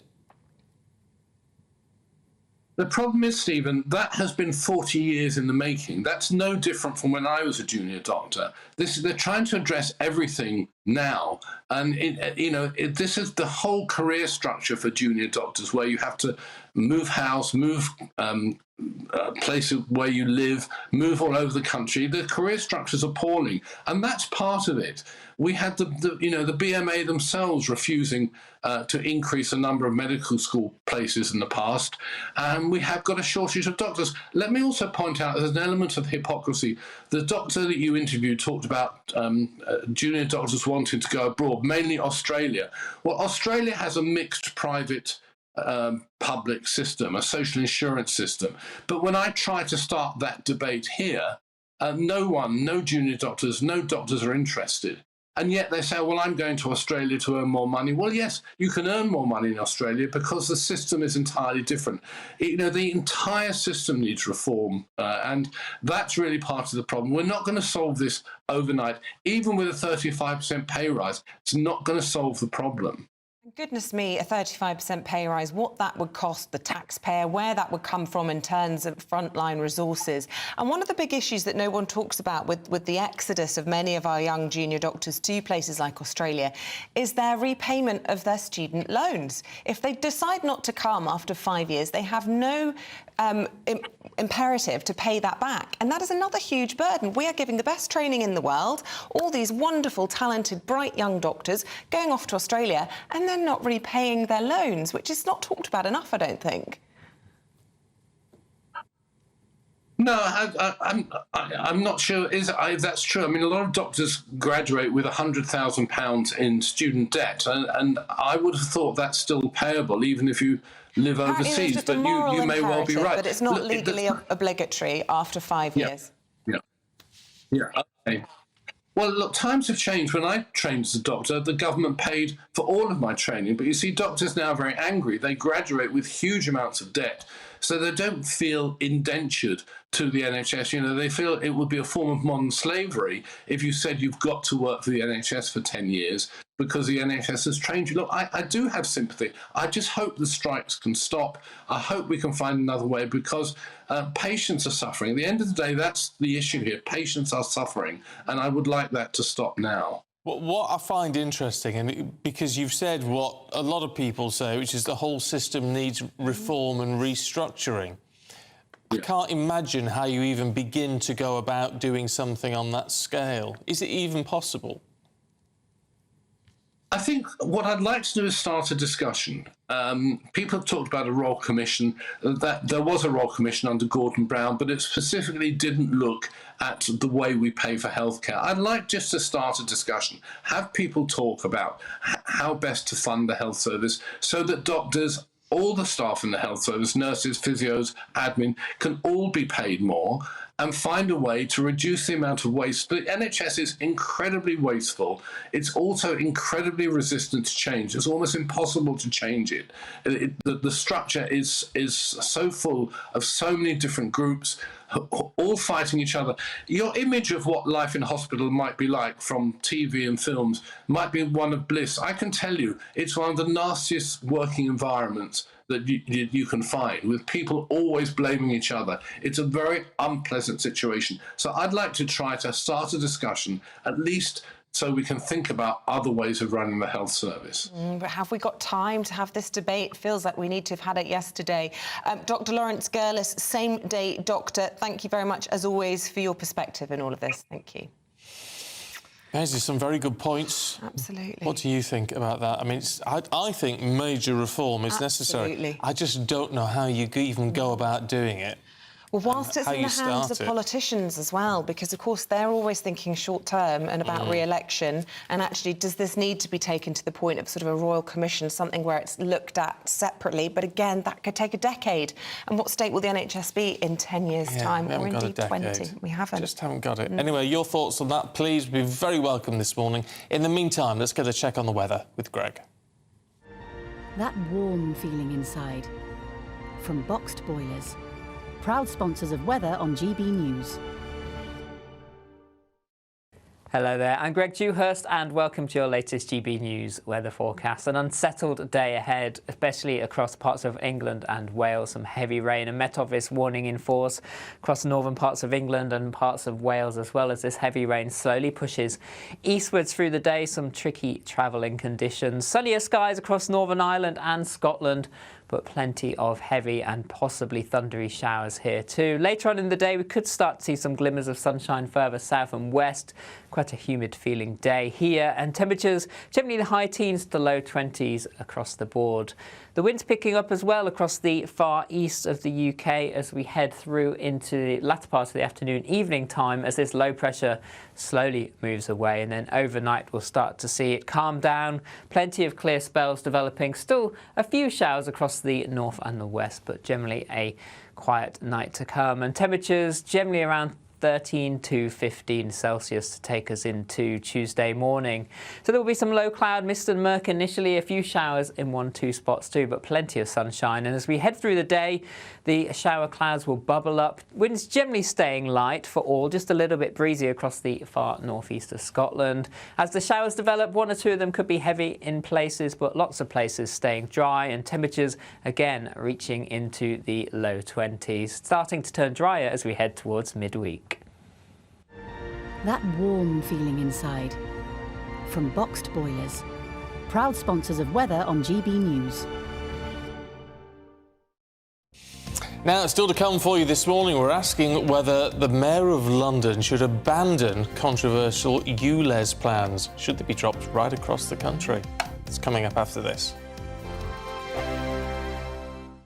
What you get for breakfast is something that, if we do our jobs right, you will wake up to news that you didn't know the night before. It's a conversation. It's not just me and Eamonn. We want to get to know you, and we want you to get to know us. From 6, it's Breakfast with Eamonn and Isabel. Monday to Thursdays on GB News, Britain's news channel. Westminster is going around in ever-decreasing circles, followed by the media. Britain is broken. How on earth did we get into this mess? But more importantly, how do we get out of it? Join me at 7 p.m, Monday to Thursdays on Farage, here on GB News. We will have open, rational debate. We've got to work out how Britain moves forward from this. Join us here on GB News, the People's Channel. Britain is watching.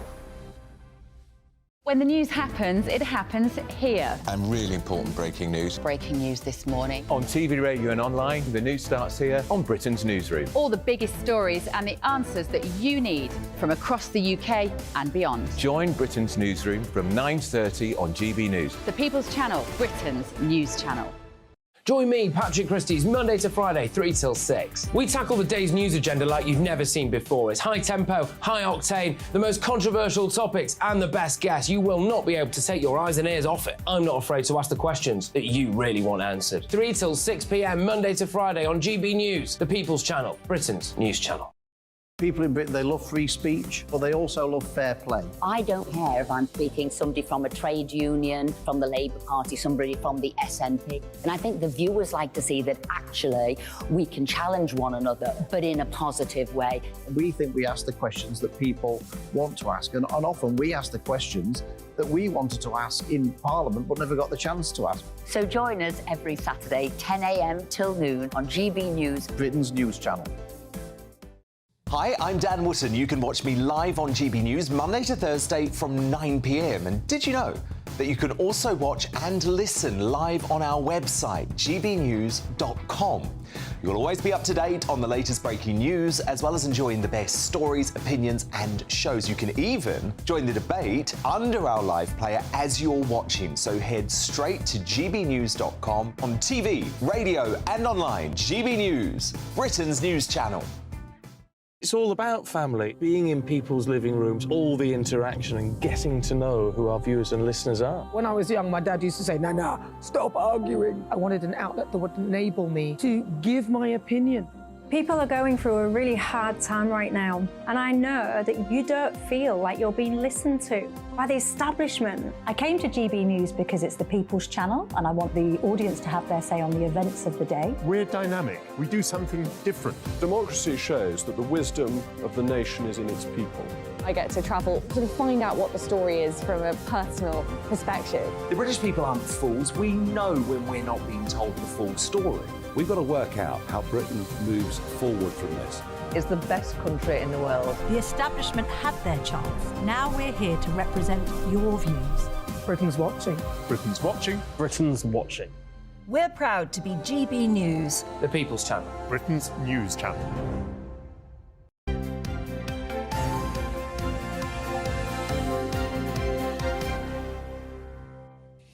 Welcome back to the programme. Still to come today, lots more for you, including could killing cash kill your finances? Well, the influential Federation of Small Businesses has backed our campaign for Don't Kill Cash amid concerns card companies could be monopolising the shift. Animal rights activists have hit out at Gary Lineker after he modelled a suit made from a controversial wool. I didn't bothered by that? Apparently, Mohair. Yeah, mohair's apparently cruel. I wasn't aware of this, but we will be debating that in the next hour. Send in your thoughts, gbviews@gbnews.com.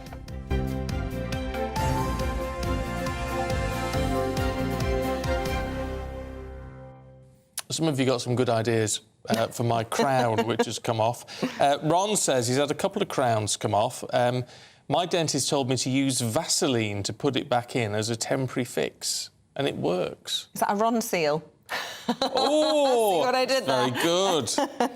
Penelope says, may I suggest putting some chewing gum around the spiky tooth? That might work. Okay, so you were a bit off colour first thing because you didn't have a good night with all the pain and everything, but you've perked up, I'd say. Perked up a little bit. Perked up beautifully. Just that constant rubbing on the little sharp And they said bits. it's not going to be fixed till, what, Thursday? Thursday. Oh, dear. Got a week of it. Though I have still got the crown, so maybe I will try. Yeah, give it a go with some Vaseline. Let us know if the Vaseline seal doesn't works. work, then Penelope, maybe I'll stick it on with chewing gum. Something like Heard that. it all now. Could all GB News work. viewers have a cure for everything. Yep. Right, we are debating ULEZ now because we've been hearing that the Labour leader, Sir Keir Starmer, has scrapped the party's commitment to rolling out these ultra-low emission zones across the country, which actually is putting him at odds with his own mayor, Sadiq Khan, here in London. Well, some consider this an attempt from Starmer to take a strong stand. Somewhat is a very unpopular policy in a bid to curb divisions within the party since their defeat in Boris Johnson's seat. Well, today we're asking, should Labour abandon the ultra-low emission zones? Let's speak to Jamie Chisholm. He's a former Labour supporter who's been badly affected by the introduction of this charging ULEZ system. And we're also joined by Donica McCarthy, who's climate columnist for The Independent and a supporter of the policy. Good to see you both this morning. Donica, look, this is unpopular. Right, it's very unpopular enough for Keir Starmer, who'd promised to roll this out across the country if he got into power, saying, actually, I'm rolling back on that now. Well, first of all, on the popularity thing, all the polls have shown majority of people in London favour ULEZ and favour tackling dirty air. Secondly, the majority of people in the Uxbridge by-election voted for parties pro-ULEZ. Our first past the post, of course, gave it the victory to the Tories. But let's face it, the real issue. I was an asthmatic as a child. I don't know if you have ever experienced somebody having an acute asthmatic attack. It's like taking a cushion and putting it on your face. 12 kids in London die that way from asthma every year. We have an asthmatic crisis in London. 500,000 people suffer from asthma in London, and we have the highest mortality rates for children from asthma in the UK. So the mayor tackling clean air in London is actually on the side of the poor Londoners who suffer lung diseases 7 times higher than richer people, and 80% of poor Londoners do not have a car. The war on ULEZ is a war on the poor. OK, well, Jamie, what do you say to that? Because you've been a lifelong Labour voter, and they're saying this morning that this is an attack on the poor. Well, I disagree with the other guy there. I mean, my situation is I'm a self-employed builder. I go to work every day in my van.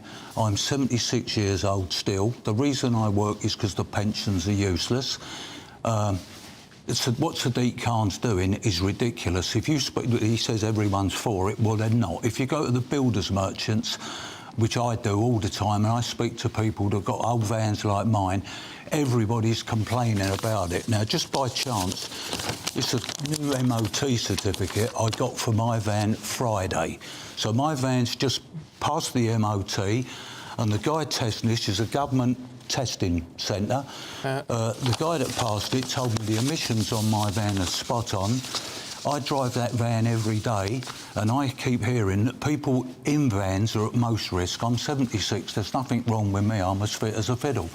So I just think it's complete rubbish. Well, I mean, that's a fair point, Donica, isn't it? If he's got a van with emissions that are on point and all the rest of it, why then should he be penalised at £12.50 a day? It doesn't make any difference. Well, the mayor has actually brought in a provision that any single tradesperson gets £9,500 to help them replace their van. He's also providing Still gonna put him out of pocket. he's also providing £2,000 help for anybody who wants to replace a car. There's thousands of cars in London available for under that price. So it's actually helping the poor. And actually, the idea, most tradespeople, I mean, I don't know if you've ever had a plumber, they put the congestion charge onto the price you pay. So that actually, therefore, it does not impact the tradespeople either. And I just really think, let's go back to the child. You know, Ella Kissa, Deborah's child, died of asthma because she lived beside the motorway. Why don't we care about kids in this conversation? Why don't Why isn't there a child here who's actually suffering from asthma, talking about, I want clean air? Do we not have a human right? Because the issue is that people can get asthma wherever they live, and it's a case of whether you can say that they're dreadful cases, but can you make a direct link to say this child has died because of the pollution of cars next to the road? That was found by an inquest. They actually did say it was Deborah Kissa's death was linked directly to the pollution by the main road. Yeah, so it's very unusual for that to be tested in that way. But doctors are saying that ULEZ and cleaning up our air will reduce the admissions to hospital by 1 million. We were talking just now about the waiting list for the NHS. So this is talking about making people healthier so they don't have to go to hospital. It's not rocket science. I mean, we see that the particulates in the air are being monitored on roadsides, and we know that there is pollution. The problem is, of course, that a lot of it is, well, all of it is invisible. You can't see it. Yeah. But isn't the problem in all of this that the clean air that is being proposed is being pitted against this penalty for working people? And actually, the way this has been sold to people has fallen down. People are broadly in favour of trying to clean up the planet, trying to live in a better place. But unfortunately, people don't want to be out of pocket as a result. That's right. But, I mean, we're only trying to go to work, that's all. And we drive vans. Years ago, they used to use horse and carts. I mean, my cousin suffers badly from asthma. He lives in a mountain village in Scotland with very few people, and he's in a terrible state with asthma. But so it's not necessarily to do with vans. And this pollution thing's been going on for thousands of years. We've had loads of ice ages before the car was ever thought of, and they're just using cars as an excuse. Sadiq Khan is just looking only at money. Well, is that the problem in this, that people are seeing it perhaps as a sort of form of taxation, that this is another way of generating cash for the mayor, indeed could be rolled out across the country, and that's why this is failing as a sort of policy idea? Well, it's actually saying it's a tax on pollution. It's a pollution charge. It's saying if you have a vehicle that's actually damaging people's health, we will actually put a tax on it to encourage you to clean the air. He talked about pollution always. In London in the 1950s, we had the smog. People were dying because of the government acted. We now How did they act? Because, you know... Because they banned coal fires. So what we could do is either ban all of these vans or do an encouragement by actually putting a tax to gradually change it over. Well, what about subsidies? Why does it have to be... There is a subsidy. There's a £9,500 subsidy. So if but what about for... I mean, this is for people who are perhaps white van drivers. What about other people who... Oh, they get £2,000. There's £2,000 for every driver in London who's got a non-compliant gets £2,000. If you're disabled, you get £5,000. And if you're a van man driver, you get £9,500. If the argument is that doesn't cover... So if the Tories are concerned about poor people, which they should, because this is pollution is an attack on poor people, then argue for an increased subsidy. Don't argue for keeping the air dirty. What do you reckon, Jamie? £9,500 to swap your van over? Right, a van like mine, I'm a chippy, so I carry long lengths of timber, I carry 8x4 sheets, I need a decent-sized van to carry my tools and equipment. When I finish jobs, I have to take rubbish away with me. I can't leave rubbish around your house. So I have a decent-sized van. Right, a compliant van, according to Mr Khan, will cost at least £20,000. That's for a second-hand van. A new van is up near £70,000. Right, £2,000 is just ridiculous. No, so you get 9.5. Basically, what do you expect builders to do? I go to Selco's, a major builders merchants. I see loads of vans. There's loads of people bought brand new vans or got them on lease. They're up to their ears in debt. And I see loads of people, they've stopped using their vans. They're riding around in little estate cars with cement mixers and agro props hanging out the back. I see a bloke there the other day with tons of wood trying to poke it all up round his ears to drive because he can't use a van but he can use a car. Yeah. You know, the whole thing, it's just purely about Mr. Khan and money. If the vehicle's... Hang on, one sec. If the vehicle's bad, if the vehicle... All right, shaking your head. If the vehicle's bad, ban the vehicle. We'll all stop going to work. Then no one will get any jobs done. The country will go down the pan. All right, well, look, on that note, Jamie, Donica, we've got to leave it there. We're out of time. But good to see you both this morning. You're going to have a view on that. Let us know, please. gbviews@gbnews.com. Can I just tell you one thing? I've got a motorbike as well that don't comply, and on Sunday there's a bike run, a ULEZ protest run from the Ace Caf to Box Hill. It's at 10 o'clock on Sunday morning. There'll be thousands of bikers because this Khan is wrecking everybody's way of life. No, it's not. And it's about time Sadiq Khan... What about the asthmatic children? What about the do you not care about asthmatic children? Hang on. It's not destroying people's lives. It's Keir Starmer got himself a backbone and held a Khan to What account about that because he's specific making... point about what about asthmatic children and ruining people's lives, as Donica said? It's bullshit, isn't it? No, got to apologise for your language there. Sorry about that. Mr. Khan, every time he opens his mouth, he just picks figures and facts out the sky. He has no proof about anything. So how many asthmatic kids are there in London? Look, 500,000 asthmatics. Well, look, on that note, to leave it there. We're getting into too many specifics there. The questions, you know, we don't have those details too. But good to see you both this morning. Thank you. We have to leave it there. Thank you so much. Another half hour because I've got... Well, I'm sure, Well, we'll carry this on in the break. In the meantime, we've got to take a quick break because we've got to get through the papers. Stay with us for that. We've got Dawn Neeson and Chris Akabusi, and we'll be discussing the COVID inquiry, amongst other things. Right, thanks. The Live Desk with me, Mark Longhurst. And me, Pip Thompson. It's here Monday to Friday on GB News. From midday, we'll bring you the news as it breaks, whenever it's happening and wherever it's happening, from across the UK and around the world. Refreshing, feisty, but with a bit of fun too. If it matters to you, we'll have it covered on TV, radio and online. Join the Live Desk on GB News, the People's Channel, Britain's news channel. Weeknights on GB News from 6 p.m. You'll always get drama. Please stop, Michelle. I know, yeah. Please stop. Should I just shut up? Romance. You like me, I like you. There you go. There you are. Well, don't tell anybody. Adventure.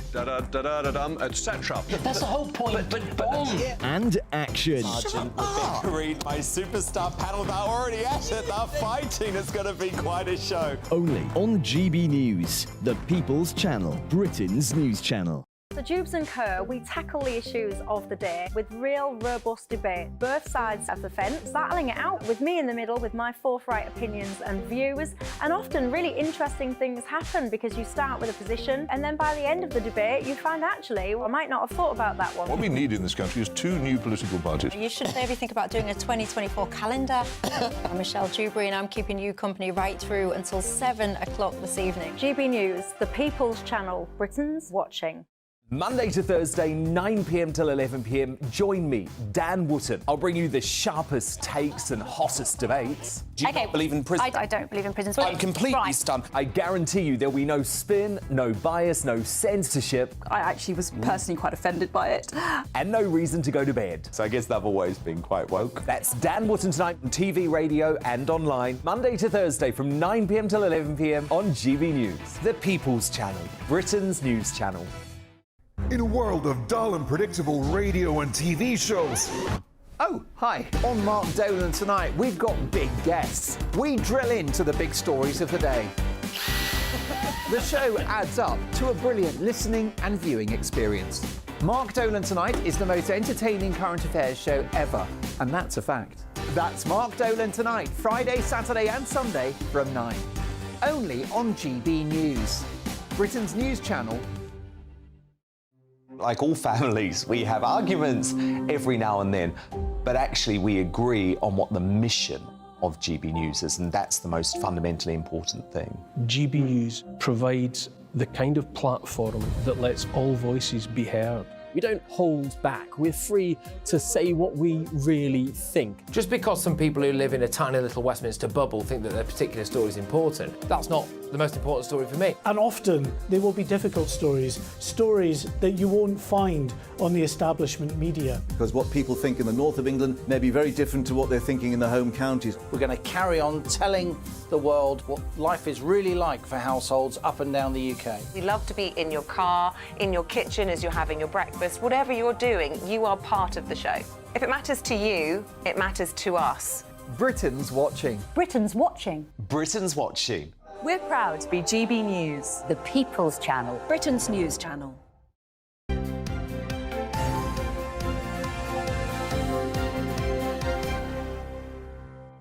7:44, let's have a look at the papers this morning with broadcaster Dawn Neeson and Olympian Chris Akabusi. Morning. Good morning to you both. Chris, let's start with you, should we? Looking at children, according to the Telegraph, being ignored by the COVID inquiry. Yeah, Baroness Hallett and the COVID inquiry and Save the Children and NSPCC are saying that we've got to get to the children, we've got to hear their stories. The children were adversely affected in many ways because of the pandemic, not least of all their education, but things like being isolated from other children and the learning that goes on from that sort of experience of being with other children, seeing a breakdown of their families right in front of their very, very eyes, and the squabbling that was going on there, the exposure to harm that might have had for them, the anxiety for their future. I got a little girl, and when she was going through school, more than half of her life was incarcerated within this scenario. So we need to hear their stories. We need to hear their protestation about the effects it's had on their lives, so that we can learn for the future, because these are young adults whose frame of reference, it's called the Gestalt, their framework was empowering. Can't we make an assessment? I mean, I don't want to sound too harsh, but can't we make... You've outlined it beautifully. So why then do we need to hear and spend a lot of money and actually a lot of time hearing from children directly? Because, yeah, OK, we've outlined our view on them, but out of the mouth of babes, you might hear something alternative, and you may understand some of the issues that are coming down the road from these young people who've not been socialised. If you think of one group of people that we talk about day after day of being badly affected by lockdowns and COVID, it's always young people. And then for them to be excluded from an inquiry, either don't have an inquiry or look at the most important factor in all of this, which is these kids who we've seen all the mental health issues. We treat children of all ages, from tots to teens, appallingly during the pandemic. And I think, you know, let's not forget that I think there were at least 3 children that lost their lives because they were locked up with their abusers during lockdown. So I think I do agree with Chris. I think it is important to hear the children's own voices and their language, because they can express better than we can what it was actually like to be a child going through that. Exactly, and in very simplistic terms they can, and sometimes it's some of the things that they don't say that is just as important as what they do. Yeah, I mean, one caveat I'd throw in, I sound like the right miserable one on the panel today, don't I? But when it comes to an inquiry like this, whose children would be heard? It's not gonna be Jamie's kid who we just had on the Chippy from Bromsford or whatever. But it should be. But it's not going to be those people who'd be heard, would it? It's going to be someone with some connections, or who's going to be invited. But so you highlight a good point, and it should be the kid or the young child who was incarcerated in a high-rise flat with no playground, exactly that, no computer to play with, no TV to watch, and saw an abuse in the family. That's the person you need to hear from. And there were so many of those children. Yeah. Do you remember that horrible story about those 2 little boys who were living in a high-rise, like you said, in London, and they were kicking a ball about outside because they were desperate to get out of this high-rise flat. Just 2 little boys on Heat wave as well, don't forget. Yeah, absolutely. And they were threatened with arrest. Yeah. Because they were outside during lockdown. I mean... and did you remember all of their playground equipment was all wrapped up so they couldn't touch the playground Hazard tapes on swings. I mean, Yeah. OK, let's go from one health crisis to another. This is in the Mail, Dawn. Yeah, this is the front page of the Mail, and it is the patients trying to escape Labour Welsh NHS. Numbers seeking care in English hospitals from Wales to avoid longer waits rises almost 40% in 2 years. So this is the big, obviously the other big election issue, isn't it? The NHS in crisis. And I think Labour have run the NHS in Wales for about 15 years now.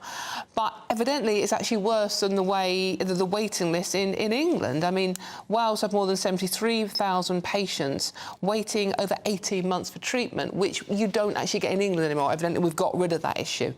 And 21% of the Welsh population on NHS waiting lists, where in England it's only 13%, only 13% of us. No one should be on these hideous waiting lists, by the way, but they are. So basically it's the Labour versus Conservative row again, the Mail doing what they do, obviously supporting the Conservatives, and saying that lots of people in Wales are coming to England for treatment because the waiting lists are shorter. And then Labour will say, well, hold on a minute, you don't spend enough on the NHS in Wales, a devolved state. But actually Wales receives £1.20 for every £1 spent in England on NHS patients. Oh, right, they get more and you get less. So they actually get more money as well. Oh, dear. I was reading over the weekend about this surgeon at, I think it's Guy's and Tommy's Hospital in London, who has overseen 3 months' worth of surgery in 1 week. Yeah. And in a real bid to try and reduce these waiting lists. And it does seem as though we're going to need some quite extreme things to really try and progress things. Obviously, with these strikes at the moment, it doesn't help. And I think the waiting lists in England, although they're better than Scotland and Wales, have got worse since October when the industrial action began. But, I mean, I hope it's safe, but the idea of being able to get through 3 months' worth in 1 week is absolutely wonderful. Yeah, I mean, like you said, I hope it's safe, but you think, you know, you can get a little bit tired, and same as start doing cut and paste things, and before you know it, there's negligence charges. But anyway, let's hope for the best. This makes me pleased. I don't know about the FT. I don't know if it's meant to be a downer of a story. The demand for pawnbrokers has gone up a lot recently. I'm sort of pleased in the sense that I'd much rather people were selling off their goods to raise money rather than going for these awful loans. Yeah. Do you know what I mean? It's like a more... If you're in a desperate situation, it's a more sensible option. Yeah, so I take that point of view. Now, back in the day, so like in the 70s, pawn shops were everywhere. Yeah. But it was a place of last resort where you went to at the end of the month when you were running short of cash, and you put up your watch knowing that when you get your pay packet, you're going back, right? Whereas I don't think that's what's happening here. No. I think, you know, the cost of living crisis, energy, food, mortgages is pressing so much on the personal purse that people are actually literally selling the family jewels. Yeah. Now, where I'm with you, you know, the collapse of Wonga, which is, but the collapse of Wonga and that sort of payday loan is good on one side because there were extortionate fees that were paying back. But where do people go for the cash? If you want 200 quid at the end of the month, where do you go? Credit cards.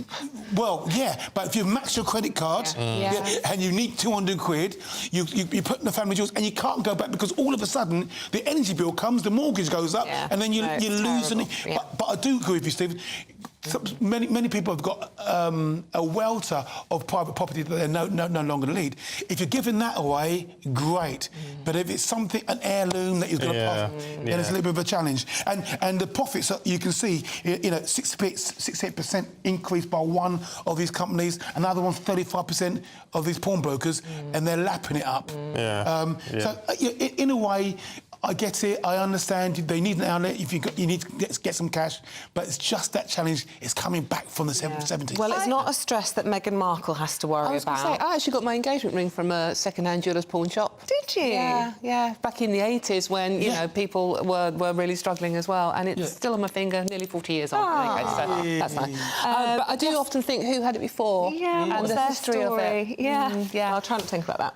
OK, Meghan Markle, this is The Telegraph, and this is page 5, a Duchess adds new twist to arm party trend with anti-stress patch. Meghan Markle out in California has been spotted wearing a new calm biosignal processing disc. Wow. Me neither.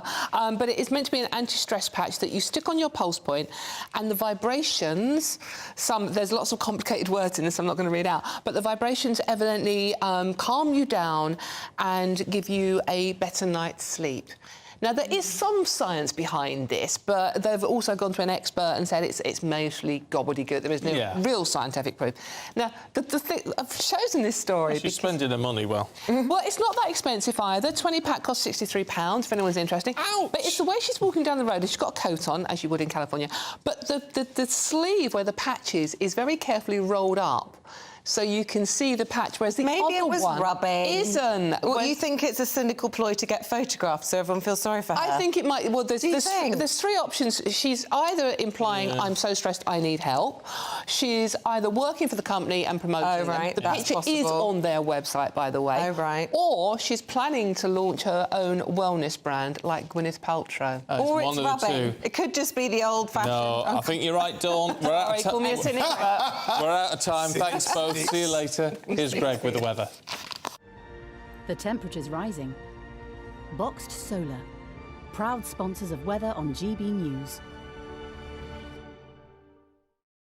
Hello there, I'm Greg Dewhurst and welcome to your latest GB News weather forecast. An unsettled day ahead, especially across parts of England and Wales. Some heavy rain, a Met Office warning in force across the northern parts of England and parts of Wales, as well as this heavy rain slowly pushes eastwards through the day. Some tricky travelling conditions. Sunnier skies across Northern Ireland and Scotland, but plenty of heavy and possibly thundery showers here too. Later on in the day, we could start to see some glimmers of sunshine further south and west. Quite a humid feeling day here, and temperatures generally the high teens to low 20s across the board.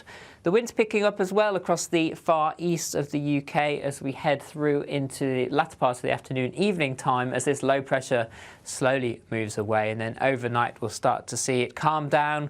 Plenty of clear spells developing. Still a few showers across the north and the west, but generally a quiet night to come. And temperatures generally around 13 to 15 Celsius to take us into Tuesday morning. So there will be some low cloud, mist and murk initially, a few showers in 1-2 spots too, but plenty of sunshine. And as we head through the day, the shower clouds will bubble up. Winds generally staying light for all, just a little bit breezy across the far northeast of Scotland. As the showers develop, 1 or 2 of them could be heavy in places, but lots of places staying dry, and temperatures again reaching into the low 20s, starting to turn drier as we head towards midweek. The temperature's rising. Boxed Solar, proud sponsors of weather on GBNews. This is Breakfast on GB News. Coming up for you with our Don't Kill Cash campaign. If you kill cash, could it also kill your finances? We'll find out. What you get for breakfast is something that, if we do our jobs right, you will wake up to news that you didn't know the night before. It's a conversation. It's not just me and Eamonn. We want to get to know you, and we want you to get to know us. From 6, it's Breakfast with Eamonn and Isabel. Monday to Thursdays on GB News, Britain's news channel. Westminster is going around in ever-decreasing circles, followed by the media. Britain is broken. How on earth did we get into this mess? But more importantly, how do we get out of it?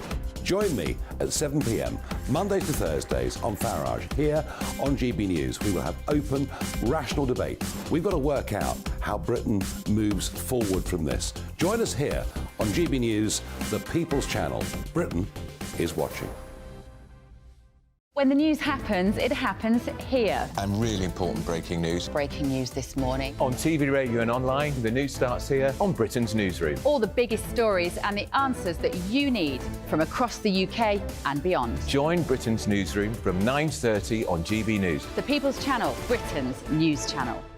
Join me, Patrick Christie's, Monday to Friday, 3 till 6. We tackle the day's news agenda like you've never seen before. It's high tempo, high octane, the most controversial topics and the best guests. You will not be able to take your eyes and ears off it. I'm not afraid to ask the questions that you really want answered. 3 till 6 p.m, Monday to Friday on GB News, the People's Channel, Britain's news channel. People in Britain, they love free speech, but they also love fair play. I don't care if I'm speaking somebody from a trade union, from the Labour Party, somebody from the SNP. And I think the viewers like to see that actually we can challenge one another, but in a positive way. We think we ask the questions that people want to ask, and often we ask the questions that we wanted to ask in Parliament but never got the chance to ask. So join us every Saturday, 10 a.m. till noon on GB News, Britain's news channel. Hi, I'm Dan Wootton. You can watch me live on GB News Monday to Thursday from 9 p.m. And did you know that you can also watch and listen live on our website, gbnews.com?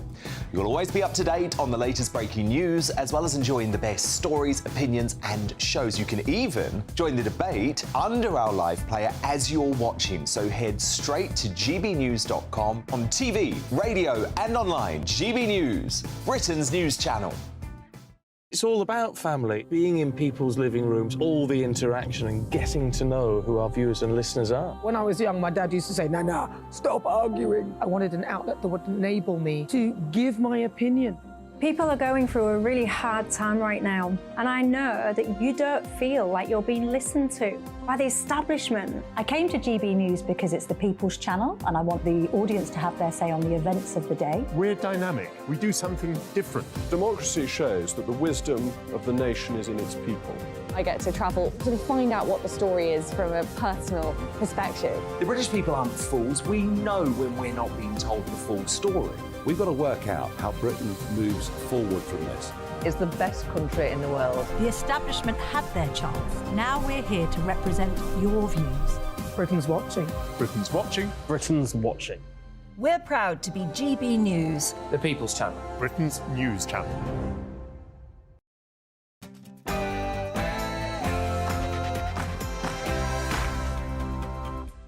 Morning to you, it's 8 o'clock on Monday the 14th of August. Today, the migrant crisis could last up to 5 years as witnesses claim gunfire and clashes were heard hours before a small boat sank trying to cross the channel, killing 6 asylum seekers. Could killing cash hurt your finances? Well, the influential Federation of Small Businesses has backed our Don't Kill Cash campaign amid concerns car companies could be monopolising on the change. He might be the GOAT, but should he be allowed to wear one? Gary Lineker's facing criticism from animal rights groups due to his clothing choices, but do you care? And we'll have your forecast for you. Hello there. A Met Office rain warning in force across parts of England and Wales today as low pressure continues to dominate our weather. Find out all the details coming up soon. Good morning to you. I'm Stephen Dixon. And I'm Isabel Webster, and you're tuned in to Breakfast on GB News.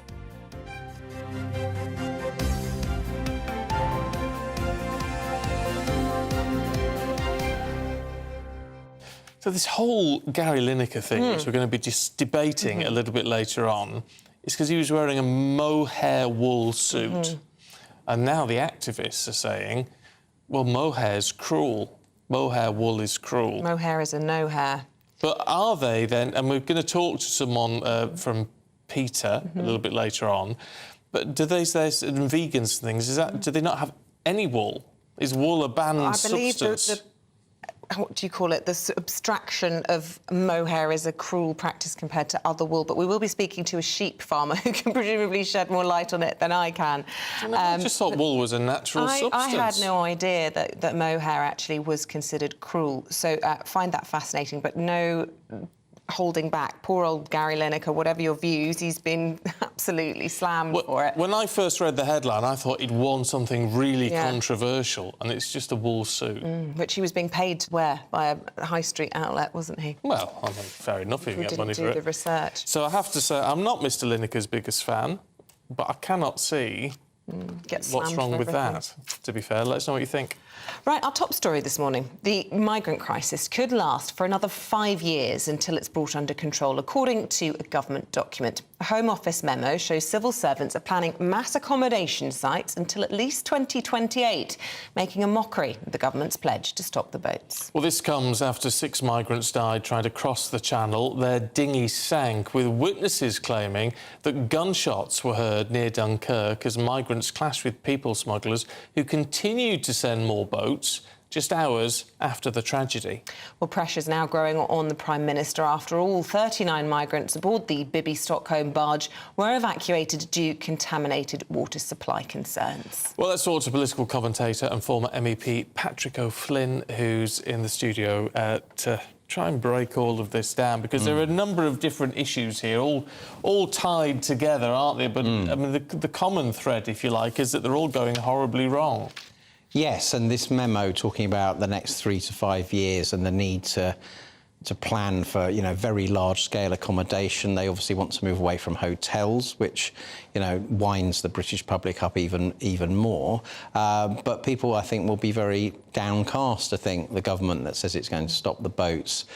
I mean, obviously you do need a fail-safe and a plan, but this really seems like an acknowledgement that we're going to be having tens of thousands of arrivals via this way for half a decade to come. So it's very hard to see how a government minister could argue we're stopping the boats, but at the same time we expect that over the next 5 years, you know, tens of thousands more people to come. Yeah, so what's being said publicly, you know, this whole pitch is almost like they're trying to blindside the public and say we're trying to stop the boats, when in actual fact, behind closed doors, the Home Office is saying there's no chance of getting this sorted before the next election. Although it has to be said that sometimes Home Office civil servants take a different view from Home Office ministers, and there's a whole history going back to Priti Patel and then even into the John Reid, David Blunkett, New Labour era of Home Secretaries struggling with the permanent civil service. And there's even a thought that people in the Home Office think, well, there's the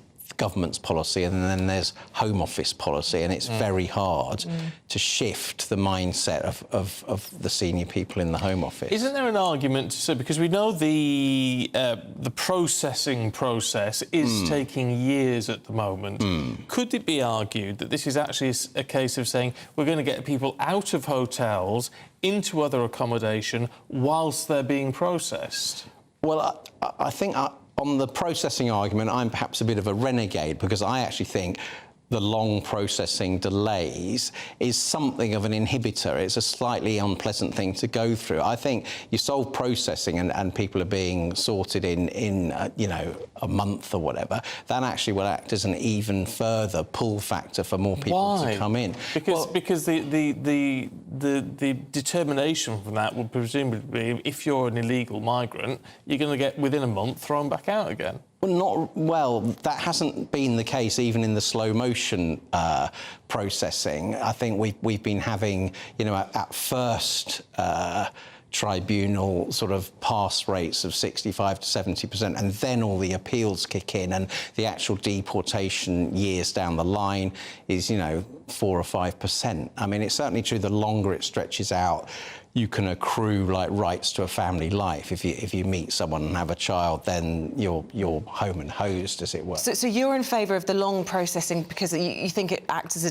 deterrent, but of course that has a huge problem for the taxpayer. And this is what the government solution is. They're trying to roll out these barges. They're desperate. The government this morning saying they want to try and get people back on the Bibby Stockholm as soon as possible. They want to see 3 to 5 more similar barges before the next election. And we're hearing from this Home Office memo, they're also looking at further large encampments at RAF bases and indeed disused prisons. Yes, well, I wouldn't say I'm positively in favour of long processing. I just think it's a red herring in terms of how to, quote, solve the problem. Sooner or later, the public are going to turn to the government, and, you know, it's all very well blaming, quote, lefty lawyers and all the rest of it. Who makes the law? You've got a big parliamentary majority. If you're not capable of creating a legal framework to deal with this issue, then there's not a lot to be said for you. So I think this conversation is going to turn to the European Convention of Human Rights and the European Court in Strasbourg that supervises it. And, you know, the Tories are floating maybe a manifesto pledge or a referendum on that. But would people trust the Conservative Party to take us out of that convention and out of that court? Because I can think off the top of my head of at least a dozen Conservative MPs that I think would block it, like the Theresa May, Tobias Ellwood, Jessie Norman, those sort of MPs. They're not going to vote to leave the European Convention. So I just don't think that passes the credibility test either. OK. Patrick O'Flynn, good to get your perspective. Thank you. Pleasure, thank you. Let's hear from Peymana Assad, who's a Labour councillor from Harrow and also actually a former child refugee herself. Really good to see you this morning. When you look at what's happened over the weekend and the tragedy of people dying in the Channel, but the gangs still trying to get people on the dinghies even after that has happened, this just goes to highlight, doesn't it, how these gangs need to be smashed for the safety of those people in most need. Thank you for having me on the programme. I think that what happened over the weekend is actually very tragic and very sad. You know, 6 people lost their lives, and those 6 were from Afghanistan. The majority of the people on those boats are from Afghanistan, including children. I mean, a few weeks ago, another boat capsized and children died in that boat. I think what we need to understand is that refugees come by boat because there are no safe and legal routes for them to come to the UK. And, you know, the UN Convention, Refugee Convention, doesn't say that you have to claim asylum in the first safe quote unquote country that you arrive in. And many of these people, you know, have stories and they run away because of war and persecution. Now, if we look at the Afghans, they're running away because of the Taliban regime. The Taliban regime came back because the United Kingdom and the US and NATO withdrew from Afghanistan. And these people are being hunted by the Taliban regime. Women aren't allowed to work, girls aren't allowed to go to school. But on top of that, the badly handled evacuation from Afghanistan led many of those who have call forwards, i.e. have a right to claim asylum in the United Kingdom through the official ARAP and ACRS schemes, they didn't get on those evacuation flights. And that's why we find a lot of these people coming on the small boats. I think that the small boats obviously do need to stop because it's not a safe way to claim asylum in the UK, and people are losing their lives every single day. But the reason why people are getting on those small boats is because there are no safe and legal routes for them to come here. And Peymana, we spoke to you during the withdrawal of the British troops from Afghanistan because you yourself had fled the Taliban in Afghanistan as a child and sought refuge here, and you were able to tell us your incredible story. And so obviously what's happened this weekend will resonate with you particularly. Have we forgotten then, perhaps, do you think, a little bit about our responsibility for Afghans in all of this? Because, as you point out, it was the way and in many ways perceived to be the failure of that withdrawal of the West from Afghanistan that allowed the Taliban to return so quickly and to make life untenable for so many people in that country. Yeah, I think we do have a responsibility, but I also want us to remember that we've been such a welcoming country. You know, my parents came here in the 90s when John Major was Prime Minister, and we had a welcoming refugee policy then. Right now, I don't feel that way for refugees arriving in the country now. But I do think that we need to remember that we do have a responsibility because these people are running away based on our own actions. You know, these are people who have the right to claim asylum in the UK, and the reason why they're getting on the boats is because they weren't able to get on those evacuation flights. I think we just need to remember that every refugee has a story, and the ones that are genuine should have access to a just and fair asylum process here in the United Kingdom. We're not advocating for open borders. We're not advocating to take everyone all the time. What we're advocating for is a just and fair asylum process where people's cases can be heard and their genuine cases put forward. But the problem is, Peymana, you just said, you know, those people getting on the boats, you know, have a right to be here under the migration deal. Well, we don't know that that's the case, do we? And there are channels available for people from Afghanistan to come here if they fall under the remit that allows them to come here. I'm glad you mentioned that, actually, because the ARAP and the ACRS scheme, the official 2 schemes that the government has announced for Afghans, the ACRS scheme has only brought 54 people over from Afghanistan. There are thousands of people actually left stuck, 3,500 actually stuck in Pakistan and Afghanistan, currently in hiding from the Taliban, who do have a right to claim asylum here in the United Kingdom, but they have not been brought over by the UK. And for that reason, I don't know what the hold-up is, but what my understanding is because there's refugees in hotels here in the UK that need to be emptied for those people to then be brought over.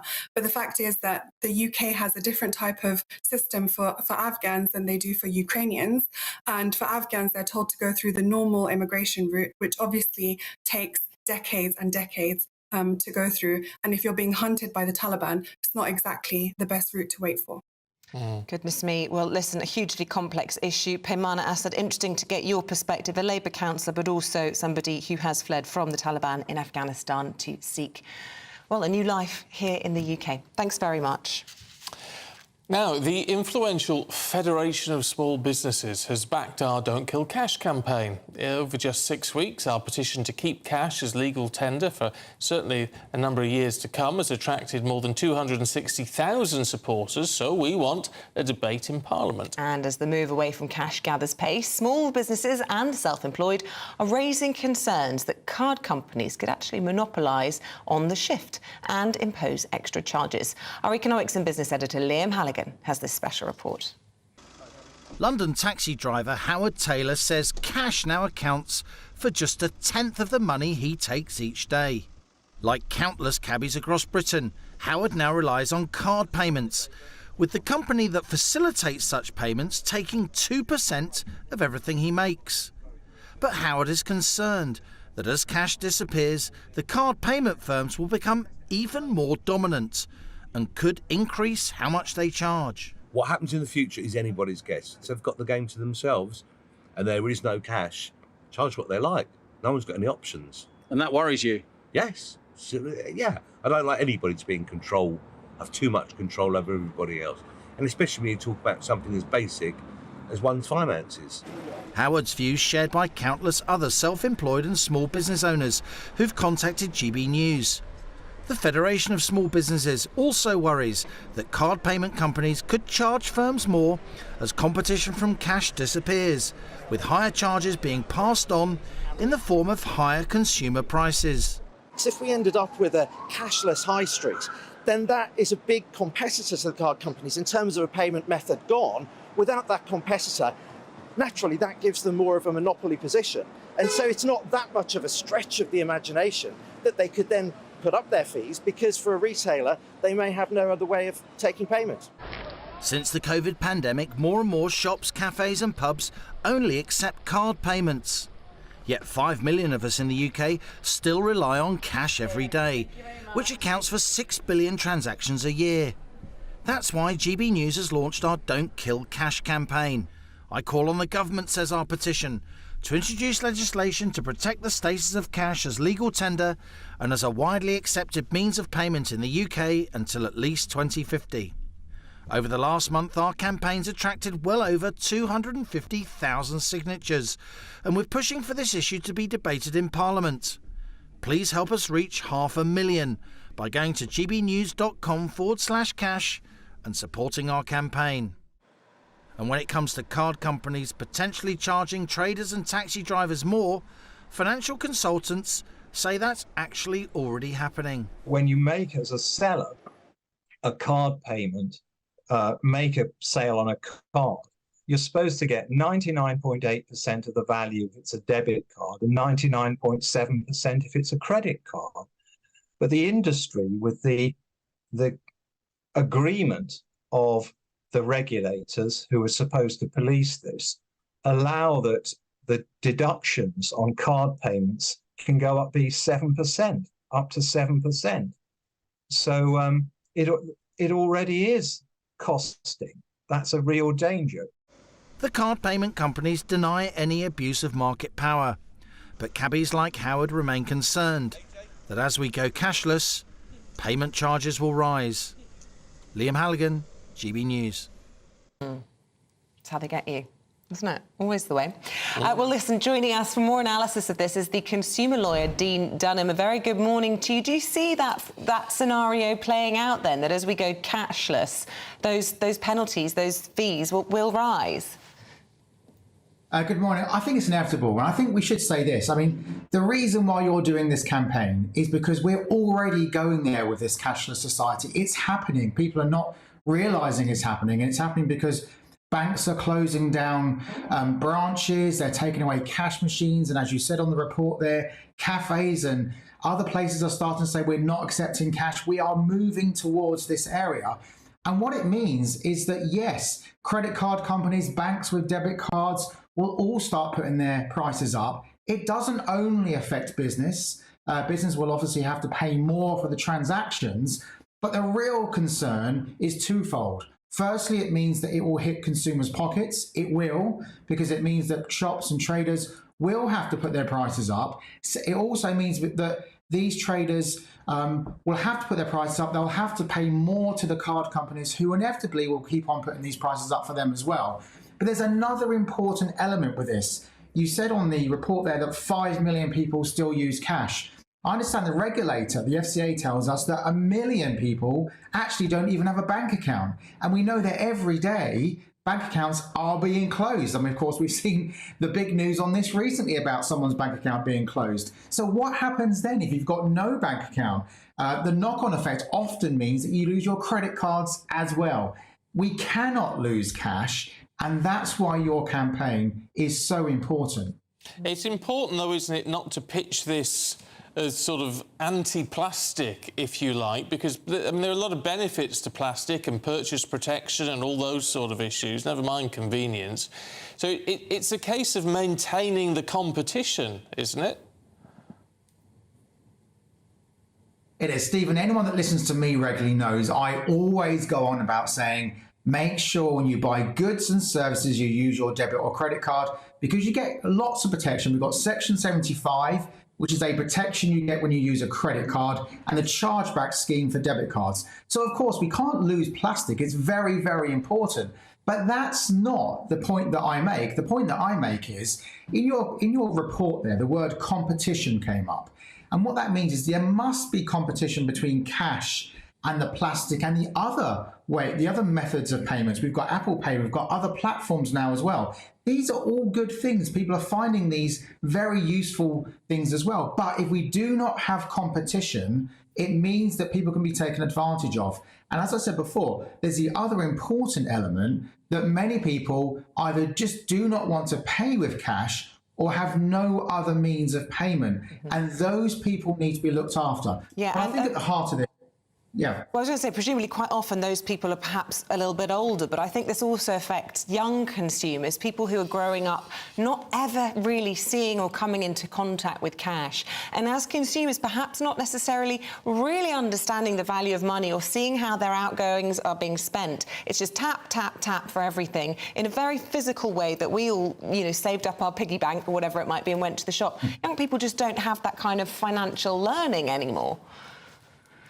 They don't. And I think the other thing we've learned during the cost of living crisis is that many people have turned back to cash in order to more closely monitor their finances.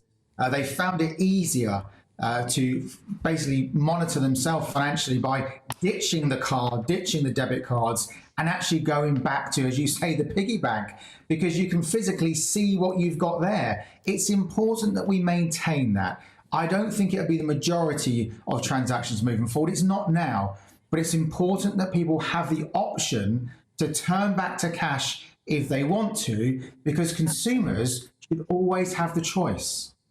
OK, Couldn't Dean. agree more. Yeah, always good to get your thoughts, your perspective. Thanks very much indeed. Thank you. And so if you want to back our Don't Kill Cash campaign, go to gbnews.com/cash and you can add your name to that very long list. There's lots on there, but don't let that hold you back. Now we're going to get a little update on the weather. It was pouring with rain when I left the house bright and early this morning. Here's Greg Dewhurst. That warm feeling inside. From boxed boilers. Proud sponsors of weather on GB News.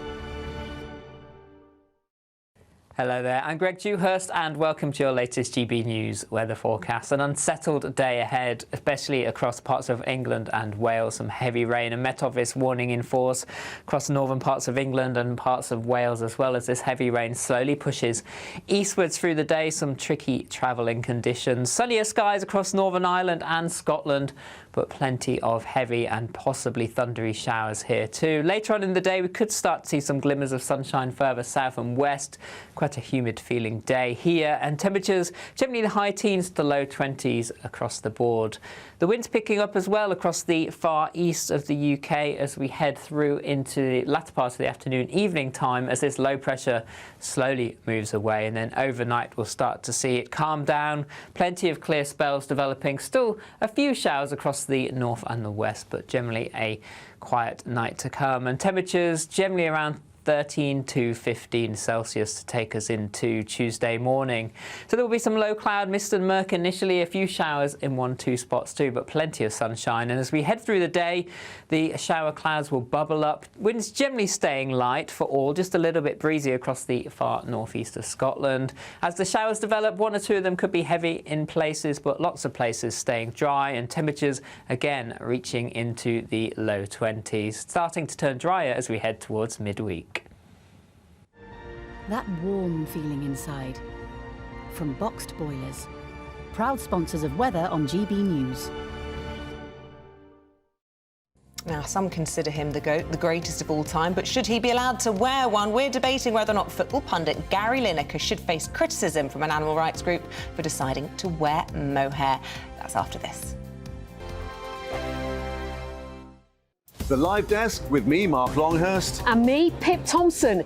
It's here Monday to Friday on GB News. From midday, we'll bring you the news as it breaks, whenever it's happening and wherever it's happening, from across the UK and around the world. Refreshing, feisty, but with a bit of fun too. If it matters to you, we'll have it covered on TV, radio and online. Join the Live Desk on GB News, the People's Channel, Britain's news channel.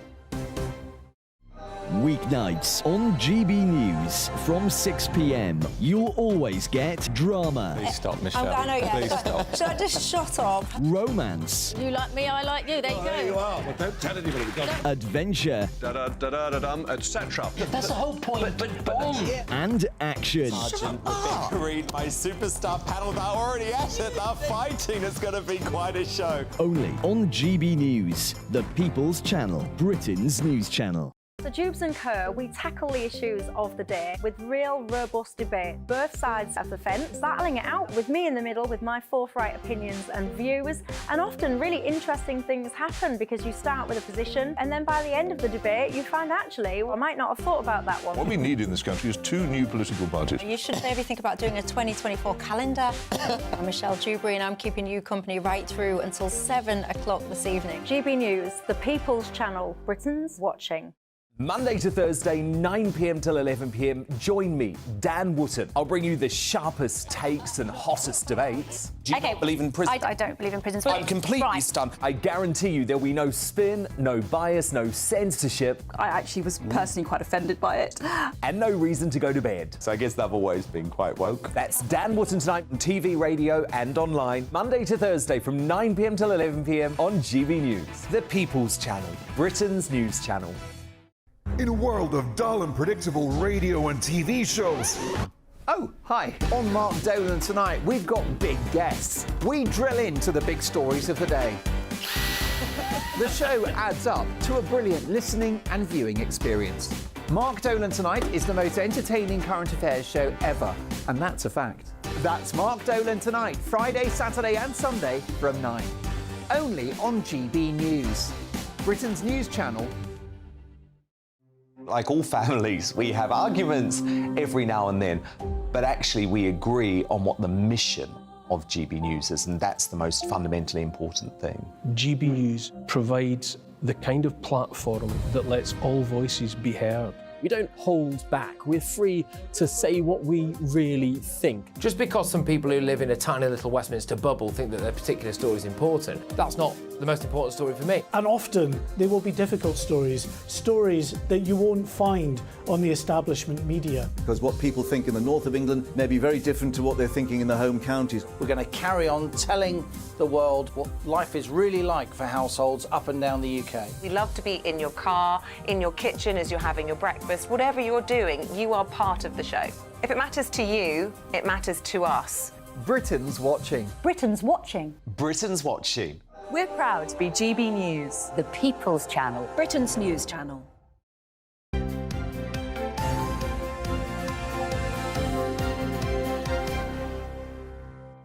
It's 8:27. Good morning. Still to come for you today, the Labour Party have pledged to employ 6,500 specialist teachers in secondary schools.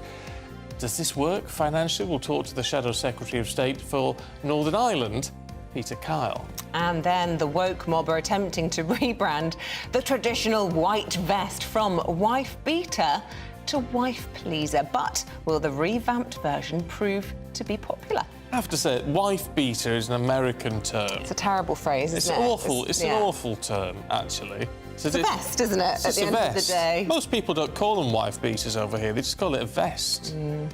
But anyway. They are awful. What, you mean the name or to wear? No, just to look at on people. Really? Awful. Oh. I can say this because my husband loves one on holiday. He can't cope with wearing T-shirts to the beach. He wants to wear a wife beater. And, I think we've reached the age now where I'm not sure he can pull it off anymore. Oh, he needs to work on his pecs then. GBNews at gbnews.com.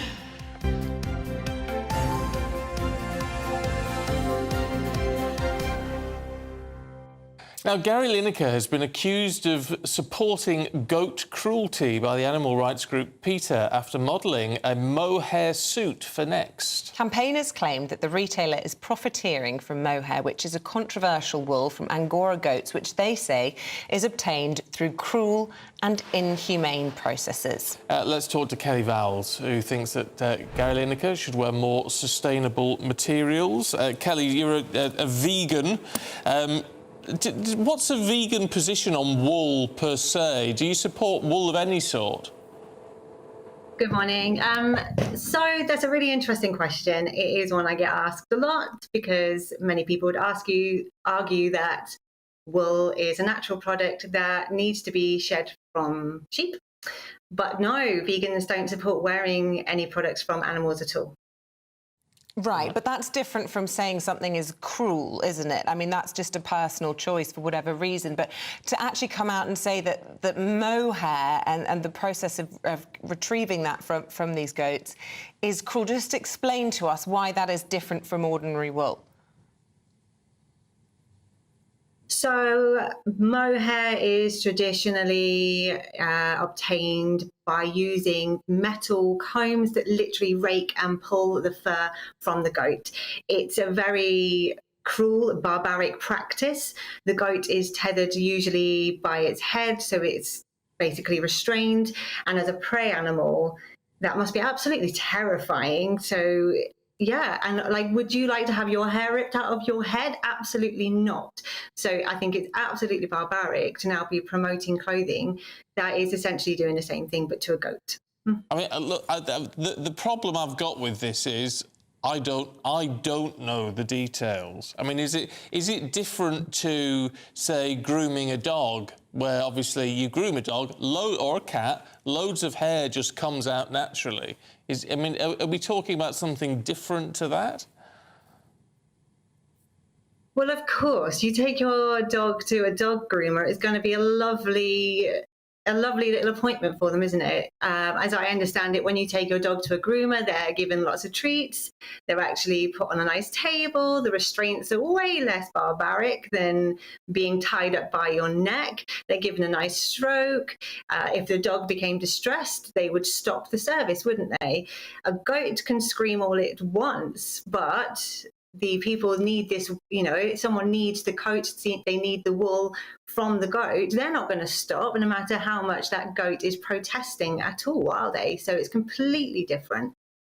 So we are joined by a sheep farmer, Gareth Wynne-Jones, can now tell us a little bit about what that process is like from his experience. It looks like you're wearing a wool jumper there, Gareth. Good morning to you, joining us from Wales. Is it your experience then that shearing or extracting mohair from a goat is crueler than from ordinary wool? Publicity bandwagon again. These people are a joke, man, honestly. You know, they've got the biggest death toll you'll have on any. But they're killing 72% of the animals that they take in. And they're talking about animals that are being sheared, so we can use their wool or fur to make clothing. So totally disagree with you. This jumper's made out of 3 of my own sheep, okay? Out of our own wool. and it was handmade. It's an amazing material. It is totally biodegradable. It is totally good for the environment, and the sheep grow one every single year. So, yeah, pets are an absolute joke. They shouldn't even have the time of day on mainstream media, in my opinion. Yeah, but it's a fair point, Gareth, isn't it? If concern is being raised about the way that mohair is gathered, I mean, if that is being done in a way which is cruel and unusual, that can't be right, can it? No farmer's going to be cruel to its animal, because if you have a cruel farmer, that animal's not going to produce meat, it's not going to produce milk. You know, that animal has to be healthy, has to be happy to be producing something. So that's yeah, again, maybe they've got footage of one or two, you know, bad people within the industry. They tried to do this exactly the same with Boohoo and Wool 2019. Take a look at my YouTube page and my Facebook page, and you will see I went against these people and I proved them wrong, and Boohoo retracted their way of putting wool onto their clothing range. So, yeah, totally disagree with these people. They are absolutely living in cuckoo land. Gareth, what about this email we've had in from a viewer called Kevin in Liverpool? Good morning to you, Kevin. He says, watch a video of mohair being extracted. He says it's one of the most disturbing things he's ever seen in his life. Are there different ways it can be extracted? I.e., you know, are there ways that are cruel and there are ways that actually can be done safely and humanely? Well, I still shear the odd sheep with the old scissors, the gwella, they call it in Welsh. So, you know, it's still been done. And OK, maybe they've got footage of one or two people that have done this in a cruel way. But no farmer is going to be cruel to its animal because they know it's not going to be producing. So, you know, I disagree. And I say, well done to Gary Lineker for wearing something that's natural, that's been produced. You know, these people want you to wear vegan leather. They want you to wear clothing that has cost the environment everything, that's been produced by oil-based and plastics. It's a joke, man. It's a joke. You wear leather. I've got a leather hat on. I've got a woolen jumper. Everything's come from the animals. Everything's natural. We've been living like this for generations, for thousands of years. We are hunter-gatherers. We watch after our animals as farmers, and we produce, you know, wool and fur as a byproduct, and we are able to use that in the fashion industry. And it should be on the catwalks in Milan and in London Fashion Week. Bring wool back, bring mohair back, bring more natural fibres like leather back into fashion. OK, look, we've got to leave it there because we're out of time, sadly. Gareth Wyn-Jones, Kelly Vowles, really good to see you both, and thank you both for making your points really clearly this morning. We had the statement through from Next, who is selling that suit. So they say we only use mohair that is certified to RMS. Now, that's the Responsible Mohair Standard. All non-RMS certified mohair is banned at Next. Let us know what you think about that debate. It's an interesting one, isn't it? I think we've all learnt something anyway about whether or not mohair is cruel. But that's for now. Coming up, we'll be asking whether Boris Johnson's wife, Carrie Symonds, should now become a social media influencer after making her Instagram account public. What you get for breakfast is something that, if we do our jobs right, you will wake up to news that you didn't know the night before. It's a conversation. It's not just me and Eamonn. We want to get to know you, and we want you to get to know us. From 6, it's Breakfast with Eamonn and Isabel. Monday to Thursdays on GB News, Britain's news channel. Westminster is going around in ever-decreasing circles, followed by the media. Britain is broken. How on earth did we get into this mess? But more importantly, how do we get out of it? Join me at 7 p.m, Monday to Thursdays on Farage, here on GB News. We will have open, rational debate. We've got to work out how Britain moves forward from this. Join us here on GB News, the People's Channel. Britain is watching. When the news happens, it happens here. And really important breaking news. Breaking news this morning. On TV, radio and online, the news starts here on Britain's Newsroom. All the biggest stories and the answers that you need from across the UK and beyond. Join Britain's Newsroom from 9:30 on GB News. The People's Channel, Britain's news channel. Join me, Patrick Christie's Monday to Friday, 3 till 6. We tackle the day's news agenda like you've never seen before. It's high tempo, high octane, the most controversial topics and the best guests. You will not be able to take your eyes and ears off it. I'm not afraid to ask the questions that you really want answered. 3 till 6 p.m, Monday to Friday on GB News, the People's Channel, Britain's news channel. People in Britain, they love free speech, but they also love fair play. I don't care if I'm speaking somebody from a trade union, from the Labour Party, somebody from the SNP. And I think the viewers like to see that actually we can challenge one another, but in a positive way. We think we ask the questions that people want to ask, and often we ask the questions that we wanted to ask in Parliament but never got the chance to ask. So join us every Saturday, 10 a.m. till noon on GB News, Britain's news channel. Hi, I'm Dan Wootton. You can watch me live on GB News Monday to Thursday from 9 p.m. And did you know that you can also watch and listen live on our website, gbnews.com. You'll always be up to date on the latest breaking news, as well as enjoying the best stories, opinions and shows. You can even join the debate under our live player as you're watching. So head straight to gbnews.com on TV, radio and online. GB News, Britain's news channel. It's all about family, being in people's living rooms, all the interaction and getting to know who our viewers and listeners are. When I was young, my dad used to say, no, stop arguing. I wanted an outlet that would enable me to give my opinion. People are going through a really hard time right now, and I know that you don't feel like you're being listened to by the establishment. I came to GB News because it's the People's Channel, and I want the audience to have their say on the events of the day. We're dynamic. We do something different. Democracy shows that the wisdom of the nation is in its people. I get to travel to find out what the story is from a personal perspective. The British people aren't fools. We know when we're not being told the full story. We've got to work out how Britain moves forward from this. It's the best country in the world. The establishment had their chance. Now we're here to represent your views. Britain's watching. Britain's watching. Britain's watching. We're proud to be GB News, The People's Channel, Britain's news channel.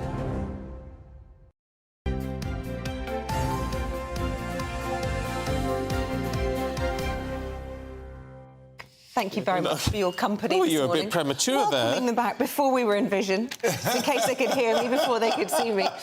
We're going through the papers this morning. We're joined by the wonderful broadcaster and former editor of the Daily Sun, Dawn Neeson, and the very joyful Chris Lucy, and of course an Olympian himself. And Chris, we're starting with you, and what seems to be a really common sense decision. I think Kemi Badenoch has been behind this, hasn't she? It's in the Times about single-sex toilets. Yes, absolutely. Way to go, Kemi Badenoch. We've got single-sex toilets here, and it's the bane of my life. No, we haven't. No. So, yeah, exactly. We need them here. That's what we need them here. So, like, just now. What's wrong with these? No. So just now, I walked in there. Lovely young lady comes. Ooh, and I walked back out. She said, "It's okay, it's okay." No, it's not okay. And I let her go out. And then I went back in there. Now, this is the thing. There are doors on the cubicles. No, but you don't want to hear sounds. You don't want to hear the rest of the story you were telling me just now. Also, no, I don't want to hear sounds. You know, I want late. What's the difference? But what's the difference between... No. What's the difference between hearing sounds between a man and a woman? No, because... You have a gender-neutral bathroom at home, don't you? Yeah, but we've got a few bathrooms, and I don't... There's one where the girls go. I wouldn't go. I'd never go follow a lady into the bathroom. Why would you do that? I wouldn't do that. I just don't like the idea. You know, I work with Dawn, it's great. I don't want to follow the bathroom after Dawn. And no, before Dawn. No one wants to go after Dawn. You stop. No, don't mean that like that. No way. No, it's just that there's just something about the privacy and dignity of a lady. Maybe I'm old-fashioned. No, I totally agree. I absolutely agree. Yeah. There needs to be single-sex toilets. Yes, 100%. I don't mind it here. As a bloke, I don't know about you, Stephen, sorry, I prepare. I don't anymore, here now. I've learned my lesson. Sorry, what? I prepare. So Isabel, you don't want to hear this. When I'm going into the bathroom, I'm already getting unbuckling. Ready. Yes. I see what you mean. Unbuckling. Yeah. I have seen people coming out of the cubicles here still unbuckled. And I say people, I mean boys. Yes, men, gentlemen, yeah. failing to do their business in their little room. Yeah, and then don't another want one. To see that. No, another one. When you go in, like, they are proper smooth. you sit down, right? Now, when you go into a man might not be as accurate. So normally you just unzip. Now I have to unbuckle, and I've got to sit down. Oh. You know, so anyway, all that to say, have I got too far away? We've gone there. So luckily, Kemi Badnock. So Kemi's on side, yeah. So where I disagree, because Kemi says it's a fundamental right and privilege of dignity of women. No, and blokes. And blokes. Yeah. All of us want to... Oh, he's on the floor. Sir Stephen, what's happened to him? What have I done to him this early in the morning? Too much. It's too much. Oh, dear. It's too much. It's quarter to 9 in the morning. We're talking about sit-down wheeze. It's too much. It's too much. Should we... You move on, then you move on. Let's move it on. Sunshine. Get some sunshine, because we're... Did we actually get to the point of the story? No. The good old... Kemi's right on. Kemi's right on, right. The good old French. The French are doing something nice for us. Evidently, we're made for it. It's the front page of the Star. Stop it. It's a serious story. Cheer up, everybody. There is good news. We are in for a mega heat plume, 500 miles wide. Plume. Oh. Coming from France. Stop it. Coming from French accent. There's a plume coming from France. Yeah, 6-day mini heat wave starting this Wednesday. Temperatures to soar to 31 degrees centigrade, which is hotter than Sicily, evidently. And daily highs will continue for 25 degrees. This is a weather forecast, this, isn't it? Yeah. Until next Tuesday. Then it's going to rain. Oh. But bank holiday gets nice again. Oh, right. Oh, does it? Oh, well, that's all right. Yeah, you know, this climate change thing is really doing my head in, isn't it? Yeah. Yeah, this boiling weather and stuff really doing my head in. Well, was it nice? It was nice Thursday, Friday. Then miserable Saturday, Sunday. Yeah. Absolutely pouring it down. Peed it down on the drive here. Correct. Global boiling for you. Global boiling is just doing my head in. Right, can we talk about the Beatles? This is an interesting story in the Telegraph, Chris. What's happened? Ashamed to be the mother of a Beatle? Yes. So George Harrison's mum, she was avid and diligent reply to all of his fan mail, and now it's been released.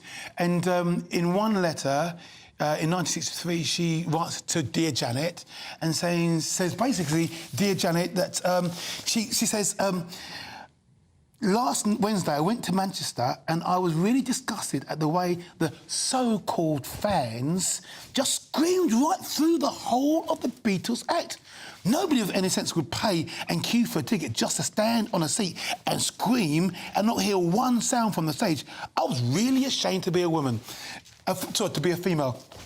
And it's obviously of its time, and you know the rise of the teenager, the hysteria of the teenager, and you can see the change from country and western and classics to these wild teenagers literally paying just to be in the presence and going mad. Yeah. She didn't like it. Do you know what? I've got some sympathy. I took my niece to a Vamps concert a few years ago, and I was stood next to this woman with her daughter or whoever, and we just looked at each other at one point because you're surrounded by thousands of teenage girls literally screaming. You couldn't hear anything. I know. I was one of them. I was such an... At the Vamps concert, that Vamps concert. Boyzone fan. Boyzone. Girl. Honestly, it's a weird phenomenon that young females, their hormones, I was so in love with Ronan Keating. I think we were all a bit mad. No, I wasn't. You grow out of it. I wasn't a screamer, to be honest. We're not a screamer. Oh, in my day, come on, Dawn. You must... David Cassidy or the Osmonds? David Cassidy? No. Come on, the Osmonds, David Cassidy. Oh, no, the Bay City Roll-Ups. No. Come on, you were screaming at the Mine saved it all for the Hammers. Mine was even worse. Mine was Gary Glitter. She's got it. Wanna be in my gang, my gang. Don't sing. No, we might have to pay him a royalty. I'll tell you, it's just terrible. You don't know what you're doing, Steve. I don't know what I'm doing. I want to talk about 3D printed calamari. Oh, sounds easy. Do you? Yeah. I love the fact that you picked that story. I did, because you said you hadn't read it. I know. Boo! I'm going off used too rapid. Right, frying tonight. Vegan calamari. It's fresh out the 3D printer. This is coming from somewhere, Singapore. Researchers in Singapore have actually printed calamari out of vegetable protein that looks and tastes like calamari from a 3D printer. I have no idea how it works. Why would you want to 3D it's edible. print? It's Yeah. edible. Yeah. Calamari is... Yeah. I mean, it's not very nice, even though it's lovely. Very chewy. Do you know what I mean? It's like a delicacy, but it's great with the stuff you put with it. It's lovely, but it's not very nice. Do you know what I mean? To create not a clue. calamari from a 3D printer, it defeats the object. What would you 3D print, Chris, if you could? Careful. Food-wise. If I could 3D print a pizza, I'd be a very happy man.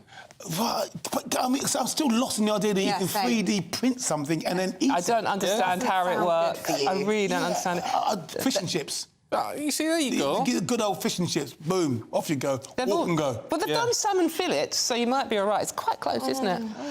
But we want to talk about this story. No, we don't. No, well, we're out of time. We're out of time. Well done, well done, well done. We've got to get to Carrie. No. Yeah, well done. No. I hate you. What did you want? I love you. I love you. I love you. No. Can I just read my stat out? Go on. Oh, no, we haven't got time. Sorry, darling.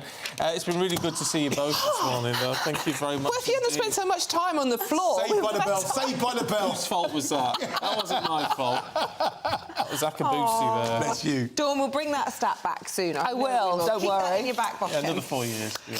Right, we are talking about Carrie Johnson. You can't escape her. She's everywhere. She's all over social media, and that's because she's made her Instagram public, and it means that all of us can now follow the former Prime Minister's wife. Oh, lovely. Can't think of anything better. Can't imagine anything I'd rather look at do. this. There you go, gorgeous bikini look shots. Look at Carrie Fisher hanging about on a beach. Carrie Fisher? Carrie Johnson? Fisher. Carrie Johnson. Carrie, what was a Simmons? Yeah. Or there she is. Simmons, that was looking, it. Oh, lovely. Looking idyllic there. Anyway, from frazzled parenting captions, pregnancy photo shoots and fashion shout-outs, her followers think she should take on a new career as a British mum influencer. You know, because she's like the rest of us, all everyday and normal. Well, let's get the thoughts of the editor-at-large at The Mail on Sunday, Charlotte Griffiths. Very good morning to you, Charlotte. We may scoff, but actually she has got that kind of appeal that she's going to get brands wanting to post pictures of her wearing or eating or going to their product, presumably. Yeah, presumably. Last night she tweeted a bright yellow beret, and she said it was bringing some sunshine into the autumn, and it was by Cabbage and Roses, which is a small brand in Bruton. And she would have brought massive attention to that tiny little brand. So kind of good for her, I think. I'm sure the brand are thrilled this morning. And then I had a quick look this morning, and 13 hours ago she posted a picture of herself breastfeeding Frankie and said how much she's going to miss breastfeeding him, and kind of insinuating actually that she might not have any more children.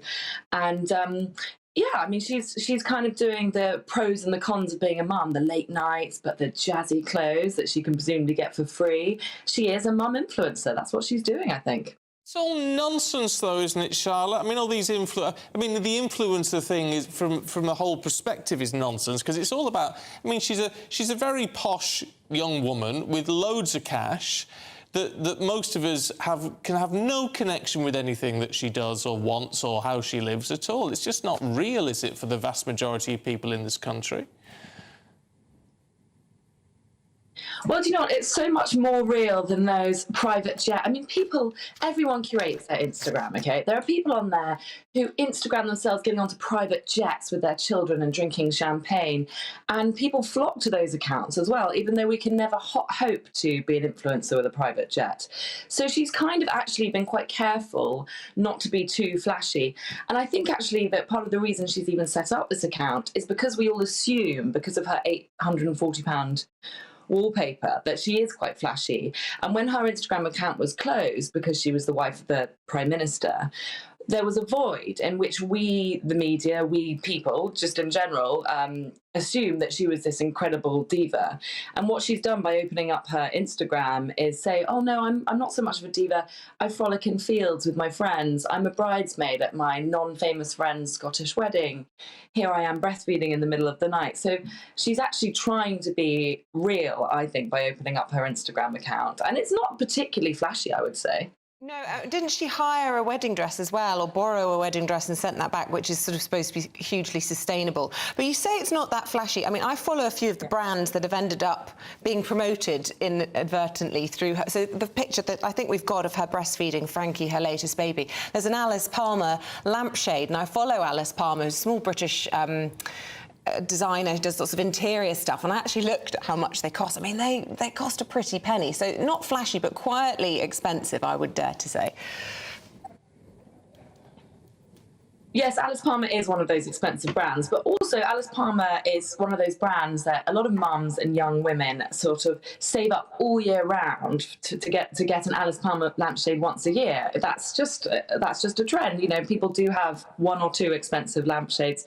You know, that one is particularly expensive, and we do know she does actually use Sohn, the interior designer, which is incredibly expensive. But you know, it's an aspirational account, you know. So yeah. I think she's not ramming it in our face. She's not saying, "Here I am on a chopper going to Saint-Tropez because my husband's the ex-prime minister," is she? Not yet. Maybe she will. We never know. Madness. Don't rule it out. She looks like she's having a lovely life, although 3 children under 5, rather her than me, quite frankly. I think she's doing it on her own. No, possibly not. She's off frolicking. Yeah, she does look. She says she's quite exhausted. Well, it is tiring going to festivals and all of these things, but no, you know, you're right. The whole idea of influencers, it's aspirational. It doesn't have to be real. It's a bit of escapism for us all, and I think she's found a niche in the market. I think she'll probably do pretty well out of it. And us journos will probably enjoy poring over it all at her expense a little bit as well, so there we go. Charlotte, good to see you this morning. Thank you very much indeed. Thank you. I don't know what you make of it all. I'm very sceptical, but I'm also very sceptical of the idea that loads of you out there are desperately saving all your money all year round to buy a lampshade. Don't think so. Probably more worried about putting food in the fridge. Indeed. There you go. Listen, let's take a look at the forecast. Here's Greg Dewhurst. Looks like things are heating up. Boxed boilers, proud sponsors of weather on GB News. Hello there, I'm Greg Dewhurst and welcome to your latest GB News weather forecast. An unsettled day ahead, especially across parts of England and Wales. Some heavy rain, a Met Office warning in force across the northern parts of England and parts of Wales, as well as this heavy rain slowly pushes eastwards through the day. Some tricky travelling conditions. Sunnier skies across Northern Ireland and Scotland, but plenty of heavy and possibly thundery showers here too. Later on in the day, we could start to see some glimmers of sunshine further south and west. Quite a humid feeling day here, and temperatures generally the high teens to low 20s across the board. The wind's picking up as well across the far east of the UK as we head through into the latter part of the afternoon, evening time, as this low pressure slowly moves away, and then overnight we'll start to see it calm down. Plenty of clear spells developing. Still a few showers across the north and the west, but generally a quiet night to come. And temperatures generally around 13 to 15 Celsius to take us into Tuesday morning. So there will be some low cloud, mist and murk initially, a few showers in 1-2 spots too, but plenty of sunshine. And as we head through the day, the shower clouds will bubble up. Winds generally staying light for all, just a little bit breezy across the far northeast of Scotland. As the showers develop, 1 or 2 of them could be heavy in places, but lots of places staying dry, and temperatures again reaching into the low 20s, starting to turn drier as we head towards midweek. Looks like things are heating up. Boxed boilers, proud sponsors of weather on GB News. Stay with us. Coming up, we're discussing ministers facing further pressure to tackle boat crossings in the Channel after 6 migrants died on Saturday. See you in a moment. The Live Desk with me, Mark Longhurst. And me, Pip Thompson.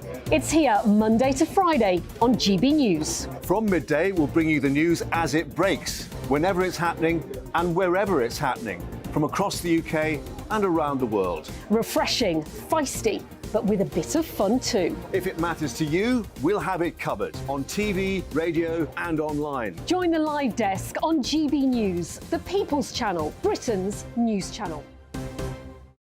Weeknights on GB News from 6 p.m. You'll always get drama. Please stop, Michelle. I know, yeah. Please stop. Should I just shut up? Romance. You like me, I like you. There you go. There you are. Well, don't tell anybody. Adventure. Etc. That's the whole point. But boom. And action. Sergeant read my superstar panel. They're already at it. They're fighting. It's going to be quite a show. Only on GB News, the People's Channel, Britain's news channel. So Jubes and Kerr, we tackle the issues of the day with real robust debate, both sides of the fence, battling it out with me in the middle with my forthright opinions and views. And often really interesting things happen because you start with a position and then by the end of the debate you find actually, well, I might not have thought about that one. What we need in this country is 2 new political parties. You should maybe think about doing a 2024 calendar. I'm Michelle Dewberry and I'm keeping you company right through until 7 o'clock this evening. GB News, the People's Channel, Britain's watching. Monday to Thursday, 9 p.m. till 11 p.m. Join me, Dan Wootton. I'll bring you the sharpest takes and hottest debates. Do you not believe in prison? I don't believe in prisons. I'm completely stunned. I guarantee you there'll be no spin, no bias, no censorship. I actually was personally quite offended by it. And no reason to go to bed. So I guess they've always been quite woke. That's Dan Wootton tonight on TV, radio and online. Monday to Thursday from 9 p.m. till 11 p.m. on GB News. The People's Channel, Britain's news channel. In a world of dull and predictable radio and TV shows. Oh, hi. On Mark Dolan tonight, we've got big guests. We drill into the big stories of the day.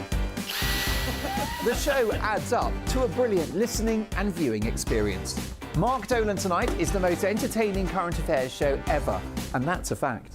That's Mark Dolan tonight, Friday, Saturday and Sunday from 9. Only on GB News, Britain's news channel.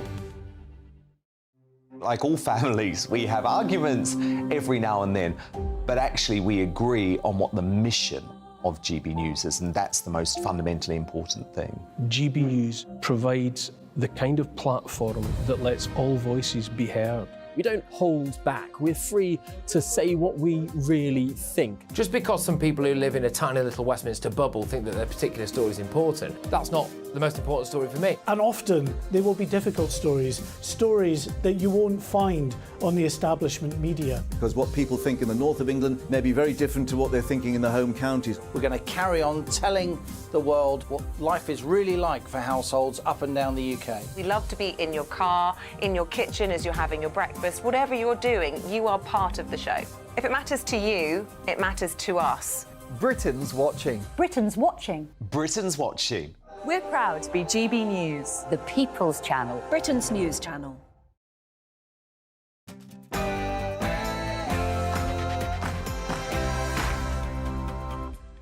Good morning, welcome to the programme. It's 9 o'clock on Monday the 14th of August. Today, according to government documents, the migrant crisis could last up to 5 years. That's as witnesses claim gunfire and clashes were heard hours before a small boat sank attempting to cross the channel, killing 6 asylum seekers. The Labour Party have pledged to employ nearly 7,000 specialist teachers in secondary schools, but is it even financially viable? We're going to talk to the Shadow Secretary of State for Northern Ireland, Peter Kyle. The woke mob are attempting to rebrand the traditional white vest, allegedly, from wife beater to wife pleaser, but will the revamped version prove to be popular? And as always, we'll have your weather with Greg. Hello there. A Met Office rain warning in force across parts of England and Wales today as low pressure continues to dominate our weather. Find out all the details coming up soon. Well, I'm Isabel Webster. I'm Stephen Dixon, and this is Breakfast on GB News.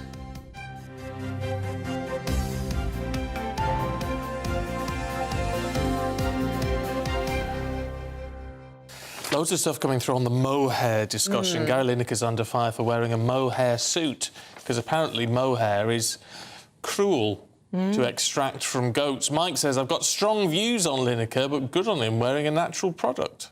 Lots of messages coming through about your tooth situation. If you were watching earlier, you'd understand that Stephen's got a tooth problem this morning, and actually it's got a bit worse. He started off bad, got better. Well, it's going to get... because it's a crown fell out yesterday, And so it's rubbing, you know, where they have the little sharp bits on the edge, and it's really rubbing on the inside of my cheek. We've had suggestions so far. I may take the rest of the week off. Oh, really? Not you as well. Well, listen, Ron has suggested putting Vaseline in there. We also had someone saying put some chewing gum on there to stop your tongue sort of migrating there and trying to sort of feel it all the time, which is what happens when you've got an uneven surface. But other people saying there's other suggestions from Drew. What are they saying? No need for Vaseline. Or chewing gum. Right. They're saying chemist shops sell temporary repair stuff, Stephen. It's basically a mild cement, and it'll sort you out. Quick fix till Thursday. Cement my mouth. Julia from Devon actually has something similar. Get a dental repair kit from the chemist. There you go. Just slaver a load of that on and let it... You have to sit there with your mouth open for it to dry. I've never had a crown fall out. No, well, I haven't before now. And they didn't crack on it, it just literally dropped out. I have dreams about that sort of thing happening. Oh, it's stuff of nightmares, isn't it? But anyway, I'll keep going on. If you see... I might start bleeding. Oh, no, so you don't. imagine. I reckon your cheek's going to get bigger as the week goes on. I'll bring an ice pack tomorrow. Horrific. We'll look after you, don't worry. Never mind, we struggle on. Right, our top story this morning, we are focusing on the migrant crisis. And according to a Home Office memo, this crisis could last another 5 years until it's brought under control. Civil servants are planning mass accommodation sites until, it says, 2028, which many say makes a mockery of the government's pledge to stop the boats. Of course, it all comes after 6 migrants died this weekend trying to cross the Channel, with witnesses also claiming that gunshots were heard near Dunkirk as migrants clashed with people smugglers who were continuing to send more boats just hours after the tragedy. Well, pressure's also growing on Rishi Sunak after all 39 migrants on the Big Stockholm barge were evacuated due to contaminated water supply concerns. Let's talk to David Mellor, former Chief Secretary to the Treasury, who's in Dorset this morning. David, good to see you. Look, this is just going from the ridiculous to the absolutely farcical, isn't it? Yes, it is. It's been like that for years, and there's no sign that this government, and maybe no other government, but certainly that this government has really got a grip of it. Look, the first thing to try to ensure is that migrants do not believe they'll get a better deal if they come to the UK. You know, with millions being spent every day on hotels, a lot of them aren't going to be persuaded of that. Secondly, we've got to try and be sure that when people arrive uninvited on our shores, they cannot then have lawyers clustering round and courts only too ready to offer assistance to them. There is absolutely no reason why the government shouldn't take away the rights of people who arrive. Oh dear. Unfortunately, we seem to have lost that link, which is a real shame. We're just hearing there from David Mellor, former Chief Secretary to the Treasury, with strong views on the situation with the migrant crisis. But the good news is we can continue this debate and widen it as well with Peter Kyle, who is the Shadow Secretary of State for Northern Ireland, joins us this morning. And first of all, your views on the ongoing migrant crisis, following on from Boat Week last week, in which the government was trying to highlight all that they were doing, and it resulted tragically on Saturday night with these drownings in the Channel. What would Labour do differently to what the current government is doing? Well, we need to have a fundamental rethink. Don't forget that we were now talking about, because of this memo, about 5 years into the future. If we go 5 years back into the past, there were 430 cross-channel migrants. 430. There's now 46,000 predicted to come this year. This has been a problem that's been growing and growing and growing. And rather than actually looking at the fundamental challenges posed by it and to try and find solutions to those fundamental challenges, this is a government that has constantly gone for headlines rather than solutions. So unless we go for those fundamental solutions, we're not going to solve the problem. So what are they? Let's look at 3 separate issues. Firstly, people smuggling. The number of convictions of people smugglers has fallen 23%. So why don't we use the money that's being wasted on the Rwanda programme and set up a new task force within the National Crime Agency to go after those people smugglers, convict them and lock them up? When we look at the 2 other challenges that we face, the factors that are driving migrants from their home countries in the first place, place. We look at Yemen, we look at Afghanistan, we see conflict, and we see political instability.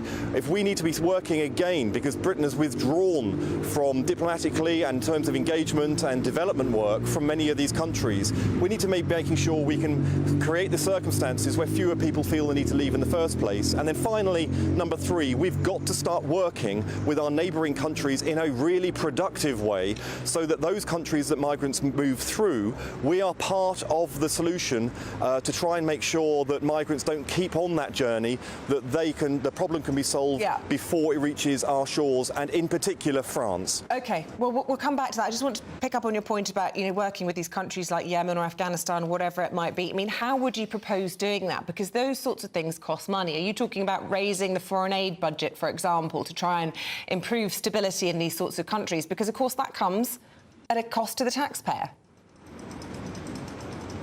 It does, but so all of these problems are linked. You have to understand the complexity and just how deep the hole this government have driven us in when it comes to these issues. So let me give you two examples. Firstly, each asylum, the people who are working in the Home Office, working on asylum applications, their productivity has fallen by 50%, So they're now they're now actually processing half the number of cases than they were 5 years ago. And then secondly, if we look at the countries that we're working in, we are now, the aid budget has been diverted from in-country to hotels. So from our international aid budget, we are spending £6 million every single day to house asylum seekers within the United Kingdom. That is money we're not spending abroad. So all these problems are linked together. If we can solve the administration problem of asylum seekers, if we can solve the challenge of asylum seekers as they're moving across the European Union and other countries, if we can solve the challenges there, then of course we can use that money we're spending in hotels in the UK and we can use it back there where we did many years ago when the Labour government was running things, using it in country. We now have withdrawn all of our military support for many of these countries. We've withdrawn our development and aid support for many of these countries, and therefore we're paying the price. We're just paying it for in a different place. We're not supporting them in country, we're now supporting them in hotels in our own country. These challenges need solving. They're always better solved at source, otherwise we pay a much bigger, more complicated price for it, as we're seeing today.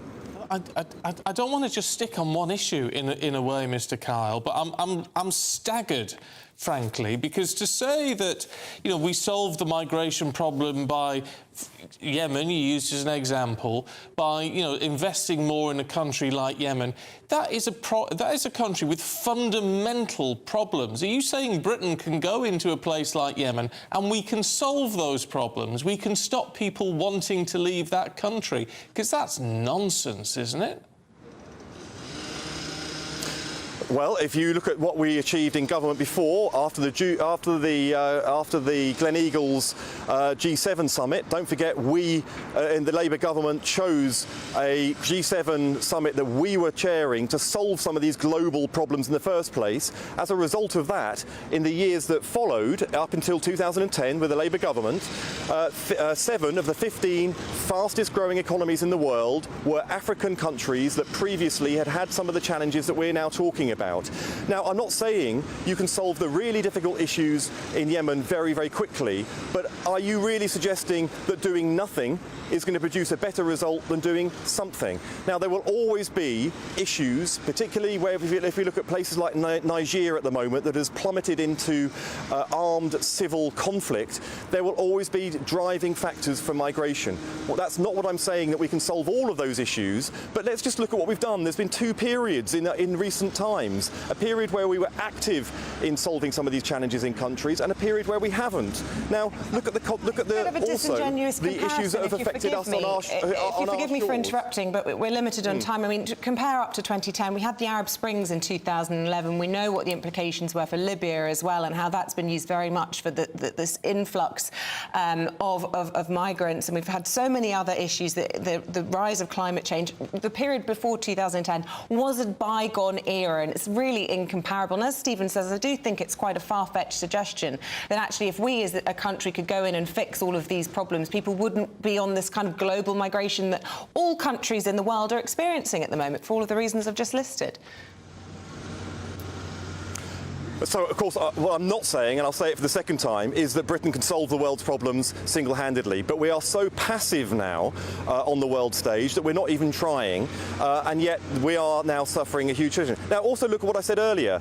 We need to use the money that we're wasting on the Rwanda scheme and start locking up people smugglers, because people smuggling is an industry which has expanded as a result of the increased migration coming across the European Union and European countries and landing on our shores. We're doing nothing. Convictions for people smuggling has fallen 23% in the last few years. 23% has fallen while the problem is getting bigger. So why aren't we targeting on these issues, setting up a new centre within the National Crime Agency tasked with finding, rooting out, prosecuting and locking up people smugglers?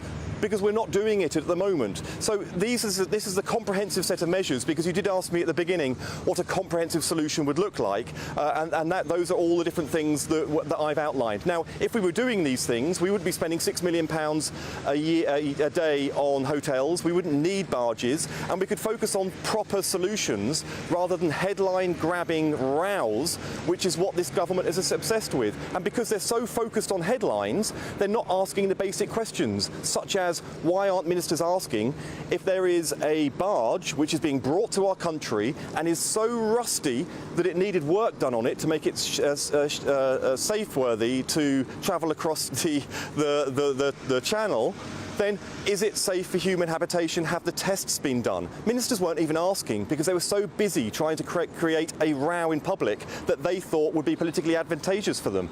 If you focus on headlines rather than focusing on solutions, it will always come back to bite you, and that is the story of this government. I'm sorry that we're squeezed for time, so that the issue you actually wanted to talk about today is squeezed down to a little bit of a headline, I'm afraid. But the Labour Party is promising new expert teachers for secondary schools. How do you fund it? How quickly can you get it online?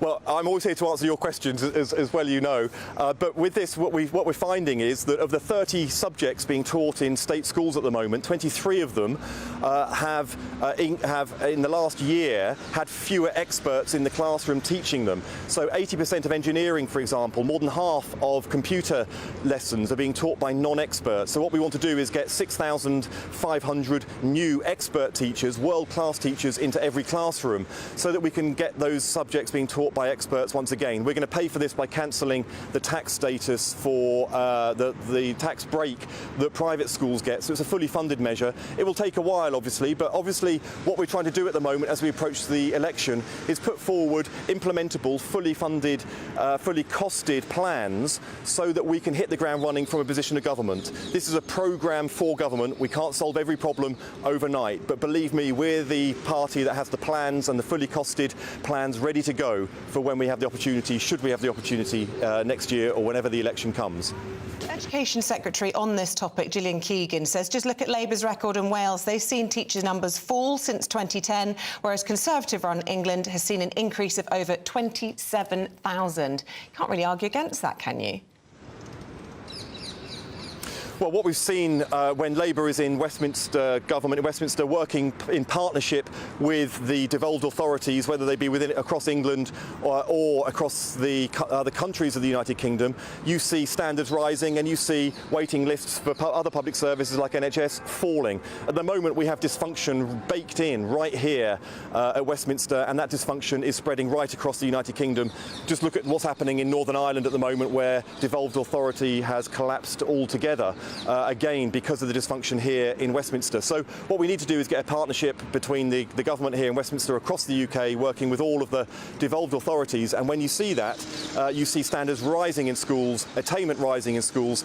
But right now we have a problem where we're not even till the end of next year going to see the same per pupil funding in schools that we had when Labour left office in 2010. That's going to be 14 wasted years where teachers have been struggling more and more and more with growing class sizes, a reduction in in the number of lessons that are being taught. More than 50% of music, competitive sports, arts and expressive subjects, socially developmental subjects being withdrawn from teaching in state schools. That's why we've seen a doubling in the gap in attainment between the state sector and the private sector, the biggest growth between north and south in attainment, and the biggest growth, most shockingly, between those students who come from affluent backgrounds and those from disadvantaged backgrounds. These inequalities are being baked into the system. We need the plans that's going to start targeting that, and it's got to start with having a great world-class teacher in every classroom.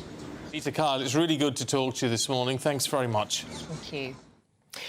Right. Well, yes. There you go. Lots to say there. Lots to say.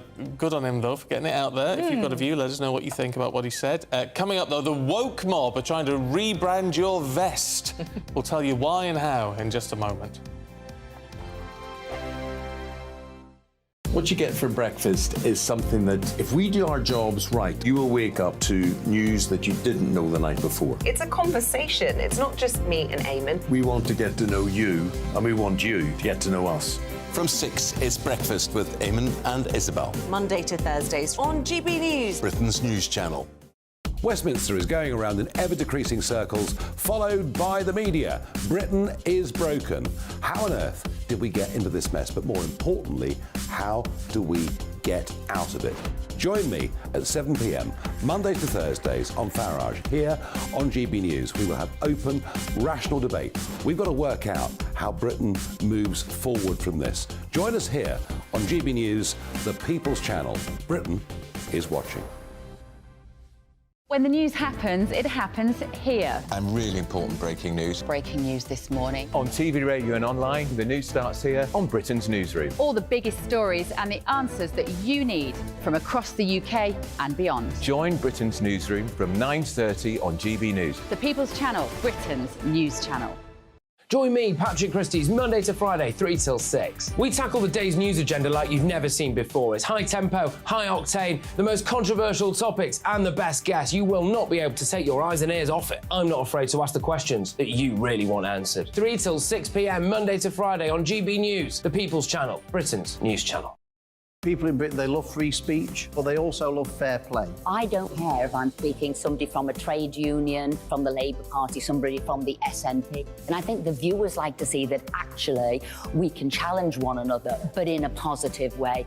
We think we ask the questions that people want to ask, and often we ask the questions that we wanted to ask in Parliament but never got the chance to ask. So join us every Saturday, 10 a.m. till noon on GB News, Britain's news channel. Hi, I'm Dan Wootton. You can watch me live on GB News Monday to Thursday from 9 p.m. And did you know that you can also watch and listen live on our website, gbnews.com? You'll always be up to date on the latest breaking news, as well as enjoying the best stories, opinions and shows. You can even join the debate under our live player as you're watching. So head straight to gbnews.com on TV, radio and online. GB News, Britain's news channel. It's all about family, being in people's living rooms, all the interaction and getting to know who our viewers and listeners are. When I was young, my dad used to say, Nana, stop arguing. I wanted an outlet that would enable me to give my opinion. People are going through a really hard time right now, and I know that you don't feel like you're being listened to by the establishment. I came to GB News because it's the People's Channel, and I want the audience to have their say on the events of the day. We're dynamic. We do something different. Democracy shows that the wisdom of the nation is in its people. I get to travel to find out what the story is from a personal perspective. The British people aren't fools. We know when we're not being told the full story. We've got to work out how Britain moves forward from this. It's the best country in the world. The establishment had their chance. Now we're here to represent your views. Britain's watching. Britain's watching. Britain's watching. We're proud to be GB News, the People's Channel, Britain's news channel.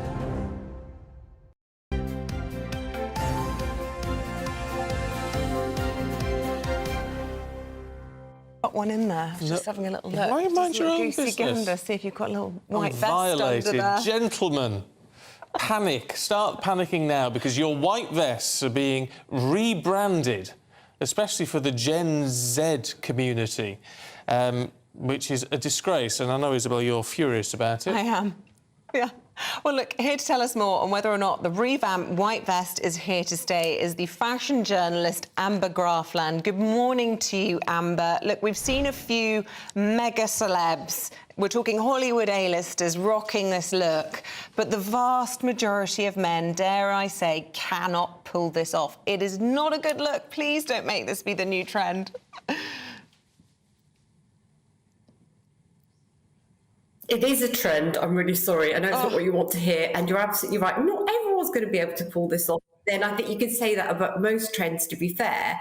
But yeah, it does look like it's here to stay. We're probably here to stay in the UK as long as we have any warm weather, which it actually could be good news because it means it won't be here for very long. Why is it that the white vest has got such a bad reputation? I know we've been talking about it this morning, being, the wife beater, which is what it's known as in the States. It's never thankfully it's never really taken off as a phrase over here, has it? Well, listen, I've certainly heard it bandied around, and it did spring to my mind this morning when I knew I was going to be talking about this. It did have a really bad reputation. It kind of had connotations of kind of like, I don't know, I always imagined it with a bit of a ketchup stain on it or a bit of a sweat stain. It was like just something that people who really didn't care about their appearance wore. And now, lo and behold, fast forward to now, and it's the height of fashion, and it's people who really care about their appearance that are wearing them, and generally tanned, toned people wearing them. Well, that's the key, isn't it? And, tanned and toned people perhaps can pull them off, but the vast majority of us humble folk, maybe beachwear is acceptable, or is that a difference? You see a lot of people with these kind of, like, hugely baggy, sort of airy wife beaters or white vests. I mean, is that a sort of different type of vest that we're talking about? We're talking about the tight-fitted Rabsy Nesbitt kind of look.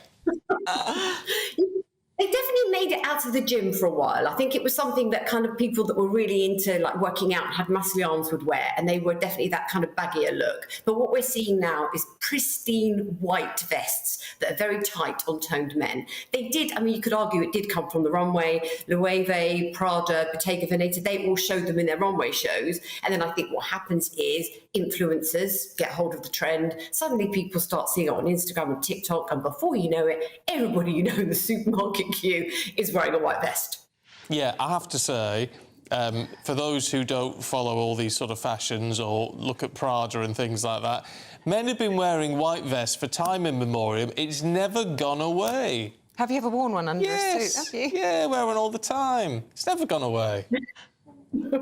Granddad vest. I think you could argue it did go away, but it's definitely back in, well, you could argue a good or a bad way now. Well, that's exciting. Amber Graafland there with her finger on the pulse on all things fashion. Thanks very much indeed. Finger I'm on the not vest. sure I've been convinced. Have you been convinced? I like a vest. Yeah, but would you wear one just, on its own? Milton Keynes shopping centre there in your vest, yeah? Well, you've heard it here first. Get me tats Look out. for that. Why not? Right, that's it from us. We'll be back bright and early tomorrow. Up next. Yeah, it's Britain's Newsroom. Here's Martin and Bev. Good morning. We're just thinking about our blue and green combinations this morning. Got the memo. We're making it work. Right, we've got a very busy show to get through. A lot of migration again on the menu. Yeah, as it emerges, 20% of French police are on holiday during the busiest time for illegal crossings. Why on earth are we sending £500 million to France? And also, we're going to have movie star, award-winning movie producer Sir Marco Robinson, talking about his project. He's sleeping out in Davos. The temperature's rising. Boxed Solar, proud sponsors of weather on GBNews. Hello there, I'm Greg Dewhurst and welcome to your latest GB News weather forecast. An unsettled day ahead, especially across parts of England and Wales. Some heavy rain, a Met Office warning in force across northern parts of England and parts of Wales, as well as this heavy rain slowly pushes eastwards through the day. Some tricky travelling conditions. Sunnier skies across Northern Ireland and Scotland, but plenty of heavy and possibly thundery showers here too. Later on in the day, we could start to see some glimmers of sunshine further south and west. Quite a humid feeling day here, and temperatures generally in the high teens to low 20s across the board. The wind's picking up as well across the far east of the UK as we head through into the latter part of the afternoon, evening time, as this low pressure slowly moves away, and then overnight we'll start to see it calm down. Plenty of clear spells developing. Still a few showers across the north and the west, but generally a quiet night to come. And temperatures generally around 13 to 15 Celsius to take us into Tuesday morning. So there will be some low cloud, mist and murk initially, a few showers in 1-2 spots too, but plenty of sunshine. And as we head through the day, the shower clouds will bubble up. Winds generally staying light for all, just a little bit breezy across the far northeast of Scotland. As the showers develop, 1 or 2 of them could be heavy in places, but lots of places staying dry, and temperatures again reaching into the low 20s, starting to turn drier as we head towards midweek. The temperature's rising. Boxed Solar, proud sponsors of weather on GB News.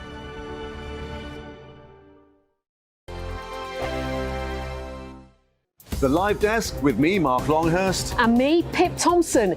It's here Monday to Friday on GB News. From midday, we'll bring you the news as it breaks, whenever it's happening and wherever it's happening, from across the UK and around the world. Refreshing, feisty, but with a bit of fun too. If it matters to you, we'll have it covered on TV, radio and online. Join the Live Desk on GB News, the People's Channel, Britain's news channel. Weeknights on GB News from 6 p.m. You'll always get drama. Please stop, Michelle. I know, yeah. Please stop. Should I just shut up? Romance. You like me, I like you. There you go. There you are. Well, don't tell anybody. Adventure. Etc. That's the whole point. But and action. Sergeant, read my superstar panel. They're already at it. They're fighting. It's going to be quite a show. Only on GB News, the People's Channel, Britain's news channel. So Jubes and Kerr, we tackle the issues of the day with real robust debate, both sides of the fence, battling it out with me in the middle with my forthright opinions and views. And often really interesting things happen because you start with a position and then by the end of the debate you find actually, well, I might not have thought about that one. What we need in this country is 2 new political parties. you should maybe think about doing a 2024 calendar. I'm Michelle Jubes.